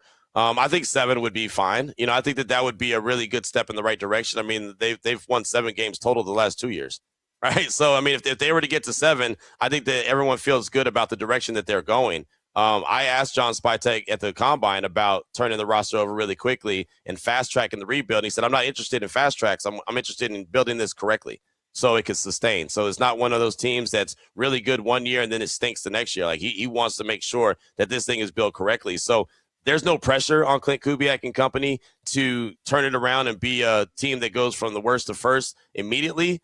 But you just want to see those steps. You want to have something to feel, comfortable about, that you have hope. Okay, I see where it's going. All right, they got 6 wins. They got 7 wins. Cool. The way that they did it. Yeah, they have a good young quarterback. Okay, that offensive line is put together. Wow, I like their weapons. Like, you have to start to see progress. This team hasn't shown progress. I mean, look, they've been in the playoffs, twice since their Super Bowl loss? 2016 and 2021. Like, that's a long stinking time.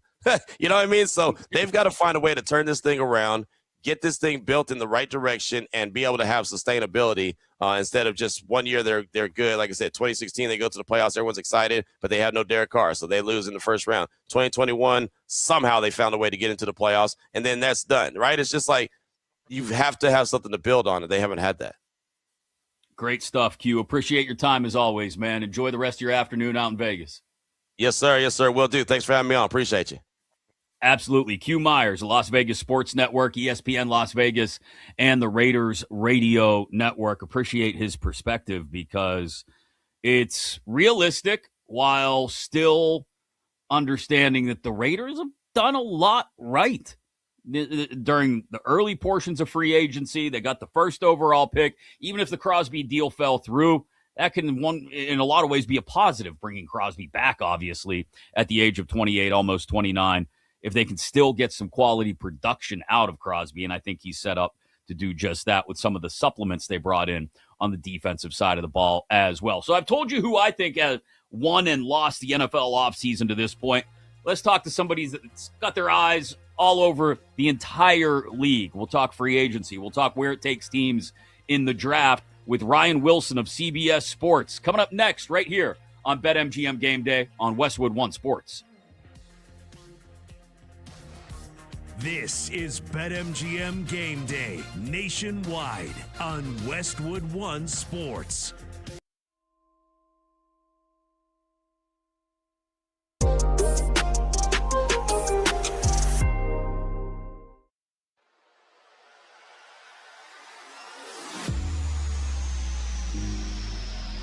Thank you.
edge for the weekend slate. BetMGM Game Day continues on Westwood One Sports. It has been a Sunday, my friends. Part of the 5-hour extravaganza here on BetMGM Game Day. Chris Mack with you. Kate Constable off today. She'll be back next weekend. Live coast to coast on the Westwood One Sports Network, inside the Westwood One Sports app, and on Sirius XM Channel 375, as we've seen VCU win the A-10 tournament in Pittsburgh and lock themselves into a spot in the NCAA dance. We've seen Arkansas beat Vanderbilt in the SEC tournament. They are now locked in as well. They were going anyway, but they've locked themselves in, presumably as a 4 seed. We'll see when the brackets come out later tonight. Also got the WBC tonight. Massive semifinal game. Team USA with Paul Skeens on the bump against a stacked Dominican lineup. And we've been talking plenty of NFL offseason as well. Don't forget, you can join the excitement and make your WBC moment when you bet with boosted odds inside the BetMGM app. Activate your Odds Boost token right now for any WBC bet, and you'll receive a bigger payout if that bet wins, maybe even tonight. Talked earlier with Cody Decker. Maybe it's under the 8.5 on the total, given what we expect out of Skeens against this stacked Dominican lineup. Whatever it is, get inside the BetMGM app and make it legendary. Happy to be joined by somebody who is all over the NFL offseason for CBS Sports. You can catch him on the With the First Pick pod with Rand Carthen. Ryan Wilson joins us here on BetMGM Game Day. Afternoon, Ryan. Thanks for making the time. We are now, I don't want to say done with free agency because there's still players out there to be signed, but the big, bold moves have been made just at first blush after watching this first week plus of NFL free agency. How do you walk away from it feeling, which teams do you think have done some of the best work and which teams still leave a lot to be desired? Hey, Chris. Good to see you as always, buddy. So, Carolina Panthers won the division last year, winning 8 games. So there's obviously something to build on there, but I thought they were pretty solid in what they did over the last few couple days last week. Jalen Phillips, the edge rusher, Devin Lloyd, the linebacker from Jacksonville, and then they sort of got lucky. Rasheed Walker fell in their laps. Not a lot of interest. He was supposed to be the first left tackle off the board, only 26 years old. You, of course, know him from his days at Penn State. Had a really good 4-year career to start things for Green Bay. And then he got in a little trouble in January. And I think it was innocent on his part, but had his gun registered in Wisconsin, tried to leave New York with it. And New York gun laws are as severe as they are in the country. And he got in a little trouble there. And I think it'll be fine. But the point is, it landed to him with a 1-year, $10 million deal, where we were talking about 4 years, perhaps $80+ million. So this is great news for the Panthers because Ike Ekwonu, we don't know when he's going to be back from the late season injury he suffered. And, of course, they got Kenny Pickett, so things go sideways, and they're down the quarterback 3. You knew I'd be excited about that, right? But I thought the Panthers did really well. I thought the Jets, and it's easy to make fun of the Jets because they were truly terrible last year, even by Jet standards, but I thought they showed in free agency with what felt like 50 signings, including trading for Geno Smith, and I think Geno's going to be certainly better than he was last year and maybe closer to the form we saw down the stretch in Seattle. But it also signaled that there's a lot of uncertainty with these teams picking in the top 10 in terms of who they feel comfortable with, picks 2 through 10 or whatever, based on what they did in free agency. So while I don't think the Jets are going to win the division, which is always funny to say out loud, I do think they'll be much improved and they have a chance to be really an improved football team with the 2 and 16 picks. They got to still figure out the quarterback situation, but this feels like let's wait till next year and see what happens then. So I walked away from, despite the Max Crosby deal falling through, and maybe because the Max Crosby deal fell through, I've walked away feeling pretty good about the work the Raiders have done. I don't know if I'm overshooting that, if I'm overestimating the impact of having Crosby back in the fold now when it felt like for a few days they wouldn't have him, but in particular looking at what they did on defense, and then of course they will have a rookie quarterback, but they've started to pick, stack some weaponry around him. Aside from just Bowers and Genty. Maybe I'm going out on too far of a limb here, but it feels like they could be a sneaky 7-win team if they continue to stack everything correctly this offseason. No, I'm with you. And we've seen recent examples play out just like this. And I don't know if these previous examples were worse than, but they are equal to at least. The 2023 Texans, absolutely dreadful football team. Got a new coach in there. Obviously, Nick Cassero was there. And they drafted CJ number 2, and they traded it for Will Anderson to number 3, I think is where they got him. And no one has since complained about all they gave up to go up and get Will Anderson Jr. He's been better than advertised. They've been to the playoffs 3 straight years, won 10-plus games 3 straight years. 2024 Commanders with Jaden Daniels. The 2025 Patriots with Drake May, year 2 into his career. And I think the lesson there is you can sort this out. You got to get the front office and head coach right. I think John Spytek actually is the right GM for the job. We'll see about what the coaching situation looks like there, if that's the right move with Kubiak. But you're going to get your quarterback. And look, you can say what you want about Fernando Mendoza. If you put him in the right situation, he will excel. And I think your point, Chris, about the guys they signed, Tyler Linderbaum, they got Jalen Naylor, who's going to be a solid number 3 wide receiver, the 2 former Georgia linebackers that came there, Nakobe Dean and Quay Walker. I think they've done a lot to improve themselves, and now it's just a matter of competing in that division. They still need to get some interior offensive line help, and there are ways to sort that out. But by the way, if you're considered a loser because Max Crosby has to come back to your team and you still have the salary cap space to absorb all that, you're probably in the best situation the Raiders have been in some time.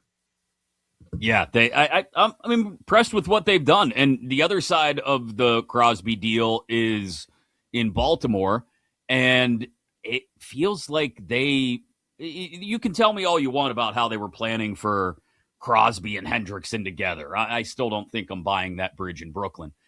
You can tell me how the whole thing is built out of Lamar, and that's great if Lamar has another MVP caliber season, but it doesn't feel like they addressed enough of their needs across the roster.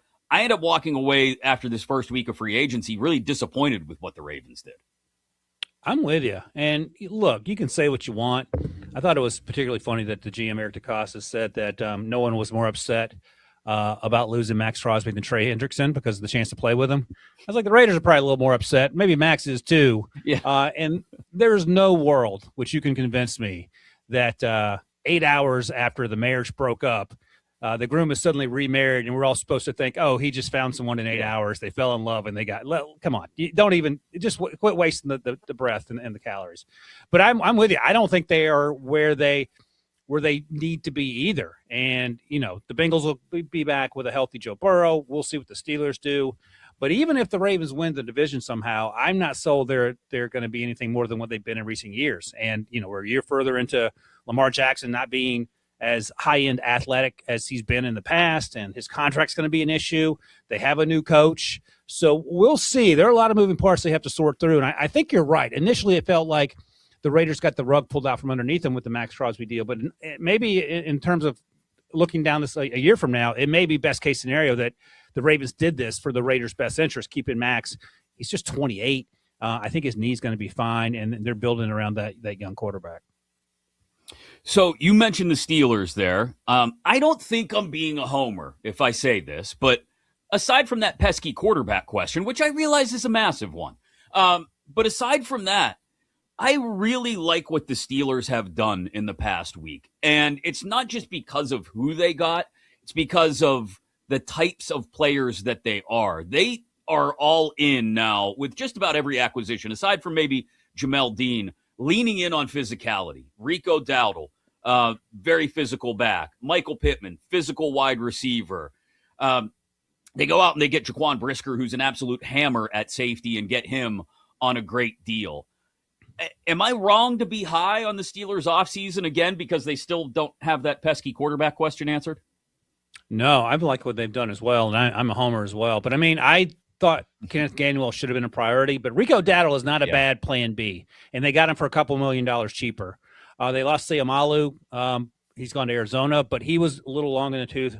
You can find a left guard in this draft, and they let Jonnu Smith go because Arthur Smith loved 3 tight ends, and I'm assuming that Mike McCarthy likes them less. This is how good I thought their free agency was last week, Chris. My biggest question was, why did you bring back Cameron Johnson and let Corliss Waitman go, the punter? Because I thought Corliss was pretty good last year. Cam was good before he got hurt, but when that's your question, things are going pretty well. And the other thing, and I've probably talked about this before in the past, once Tomlin sort of stepped down, it wasn't so much a feature winning 9 games every year. It was more of a bug because they were never in position to draft a quarterback. And every team that went to the playoffs last year, except the Bills, had a losing record in the last 3 or 4 seasons. The Bills hadn't because they drafted Josh Allen in 2018. So the Steelers have won 8.5 games every year, and best case scenario was Kenny Pickett at 20. And the one time they traded up was for Devin Bush, the linebacker. So maybe this is a chance to reset things if you don't get the quarterback right. It's okay to win 5 games once every 10 years and then find that quarterback and try to win football games. Because the way that Tomlin was doing it at post-Big Ben, it's impressive, but it's also not sustainable, and it can anger a fan base to the point that they want you fired anyway. Yeah, we saw that in Pittsburgh, definitely. That no amount of 10-win seasons, 10-win seasons was going to get the job done when the fan base's expectation is a trip to the Super Bowl more than once every decade. So, yeah, it'll be interesting to see. I imagine Rodgers is back, but it'll be interesting to see what a year of he and Mike McCarthy back together again can produce, because they do have, I think the weaponry will clearly be upgraded, at least at receiver, over last year. You'll have a healthy Darnell Washington back as well, and they seem committed to Freiermuth and Washington at tight end. All of a sudden, it's not about, like you mentioned, handing it off to Jonnu Smith on a jet sweep. It's about actually pushing the ball downfield in the middle of the field a little bit. Yeah, and I think I can't wait to see what they do with pick 21, because if you told me they went left tackle because it's concerned about Broderick Jones' health, I could see that. If they get a tackle and a guard in much way the same way, not stumbled into, but they had a good draft when they got Zach Frazier in the right guard there a few years ago, and then you can protect Aaron Rodgers. Now we're talking about legitimately competing and winning a playoff game. And because that's the big issue. Aaron Rodgers is going to be 42 or whatever, and he was running for his life at times, as have most of the Steelers quarterbacks been doing in recent years.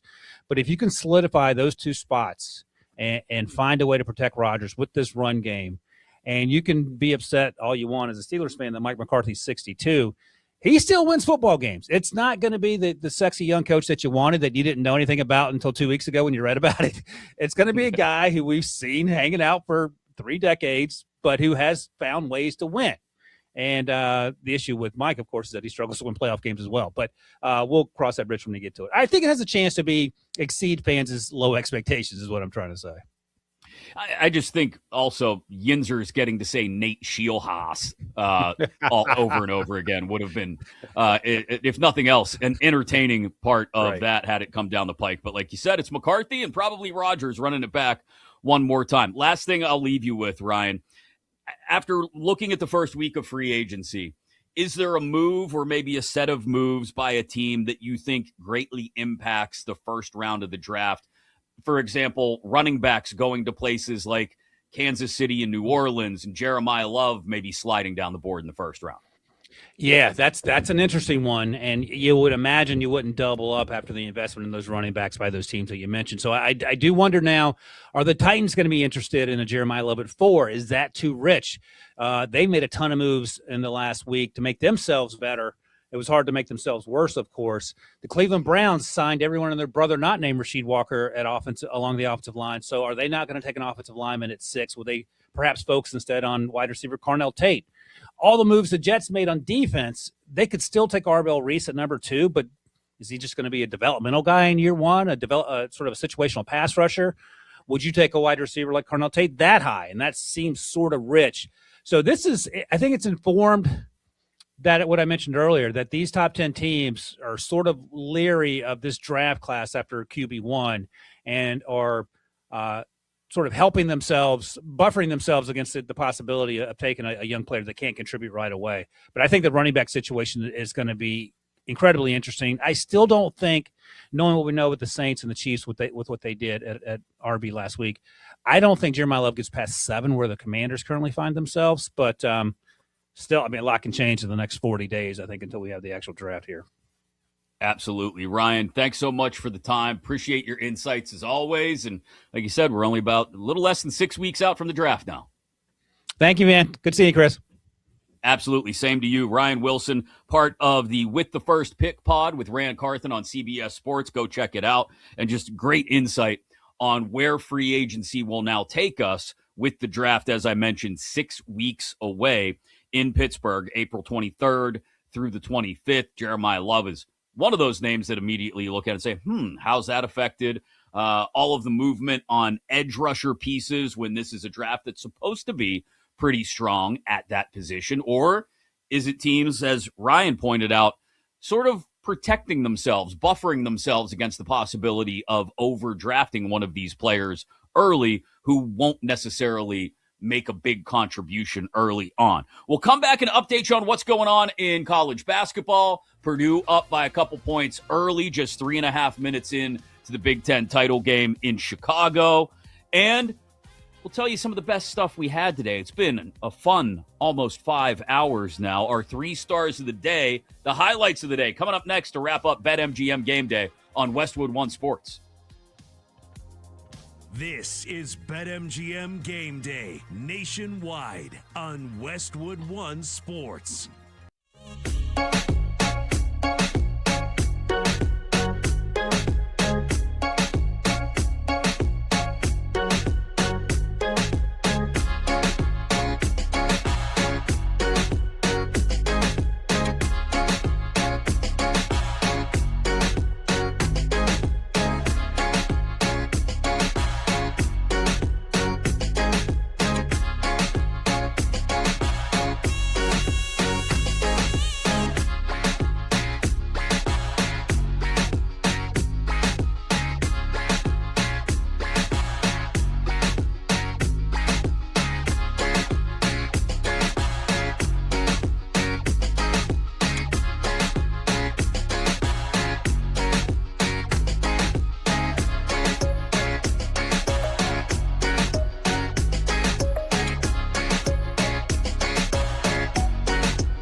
your edge for the weekend slate. BetMGM Game Day continues on Westwood One Sports.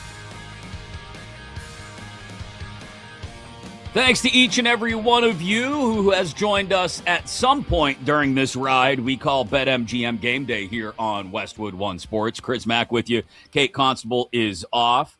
Hope the baby shower is going well. I'm looking forward to hearing when she gets back next weekend what kind of goodies she got at the baby shower and how much time she is forcing her husband to spend putting things together like diaper genies and cribs and things like that. But Kate will be back next Sunday between 11 a.m. Eastern and 4 p.m. Eastern, as we do every Sunday here on Westwood One Sports.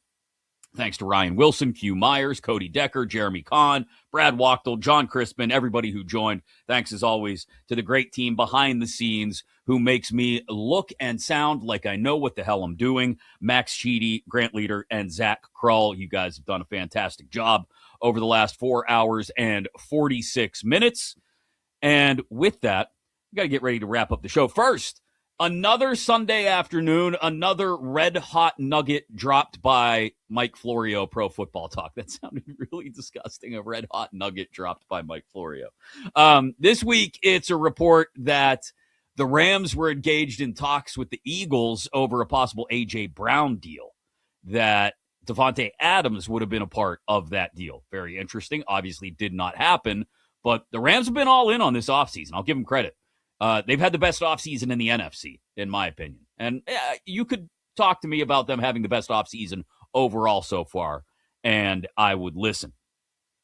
Michigan-Purdue tied at 13 with about 13 minutes left in the first half. Keep it here on Westwood One to stay up to date on that, obviously, as the brackets will be set in just a couple of hours. WBC tonight as well. Here's my bet for that. Under 4.5 in the first 5 innings on the total. I think Skeens is going to deal and dominate. I think the U.S., if they do score it, there's not going to be a lot of offense early. So first 5 innings, under 4.5 on the U.S. and Dominican Republic in tonight's WBC semifinal. Cannot wait for that game. With all of that said, though, let's wrap things up with the 3 best moments of the show, our 3 stars of the day.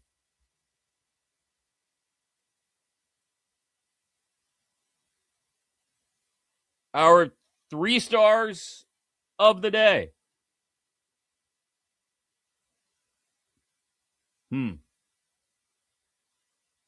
I'll try it one more time. 3rd time's a charm. Our 3 stars of the day. That's okay. We don't have the music. We don't need the music. Music just would have served as a distraction anyway to the gloriousness that our guests brought to the table this afternoon. Let's start with our number 3 star.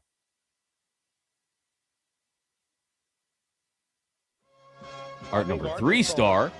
Unquestionably one of them. When you have, from my perspective, the best player in college basketball, which is Darius Acuff, he is absolutely unbelievable. If he's playing at a high level, Arkansas can beat anybody in the country.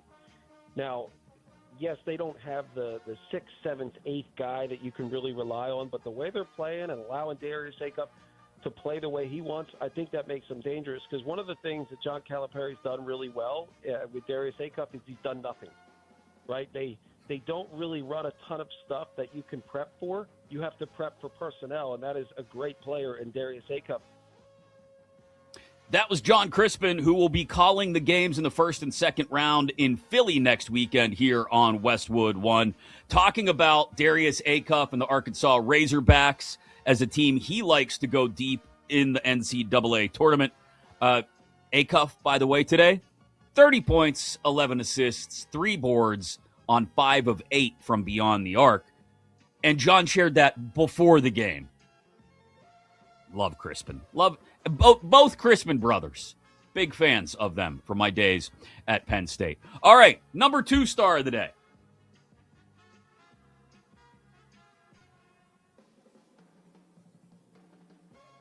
I think that could be. He could also be waiting for another quarterback to sign elsewhere and sign an extension or restructure to see if he gets even more there. I know people are going to fault him for it. Get as much as you can. It's whatever you want to do if you're trying to help the team. The scary thing about this is, yes, they're putting all their eggs in the basket with Lamar. He has a no trade clause. He has a no franchise clause. He basically tells you where he wants to go and when he wants to go. And there's not much you can do about it outside of this. So now their backs are fully against the wall when it comes down to it with Lamar after this season, because there's no way you can go into the season with that cap number.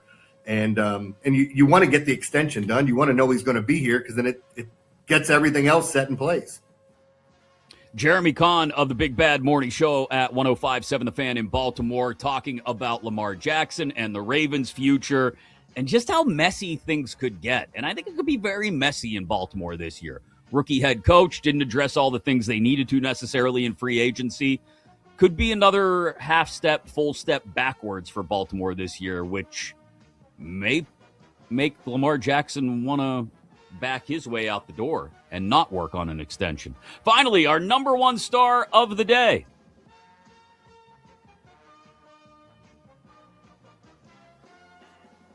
Mark, just fall on the sword. You messed up. You were wrong. You didn't know the rules, and you didn't have people around you that told you what the rules were.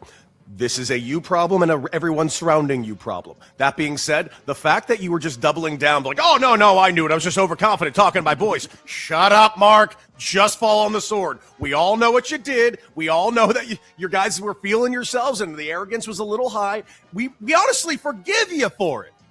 But shut up. Stop this nonsense. Oh, no, they're creating false narratives. You said the words. Cody Decker earlier talking about Mark DeRosa's slip-up earlier this week, nearly costing the U.S. a berth in the knockout round, the quarterfinals of the World Baseball Classic. Check out Cody on Beadle and Decker every weekday at noon Pacific on YouTube. Loved talking WBC with him. And as I said, I cannot wait for this game tonight. DeRosa had his bacon saved by Italy, so he can say whatever he wants to say now, but Cody's got a great point. Sometimes you got to just own it. He should have just sat up there and said, listen, at that point in time, I thought we had clinched, and that's on me. And if for some reason we don't get in because Mexico beats Italy tonight 4-2, then I'll own it, and I'll step down as American manager. Japanese manager stepped down earlier this morning after they lost to Venezuela last night. Sometimes, as Cody said, you got to fall on the sword. This segment sponsored by Progressive Commercial Insurance, protecting your business vehicles 24/7. See if you can save at progressivecommercial.com. They said it couldn't be done, friends. They said a single person couldn't get through a 5-hour show. And you know what I said? I said, I'm not worried about that. I'm not worried about Kate being off. Because it's not just me getting through this 5-hour show, and we're not just getting through. We're enjoying ourselves. We're talking with a bunch of friends from all over the world of sports who come and join the show. A great team behind me who propped me up for the last 5 hours.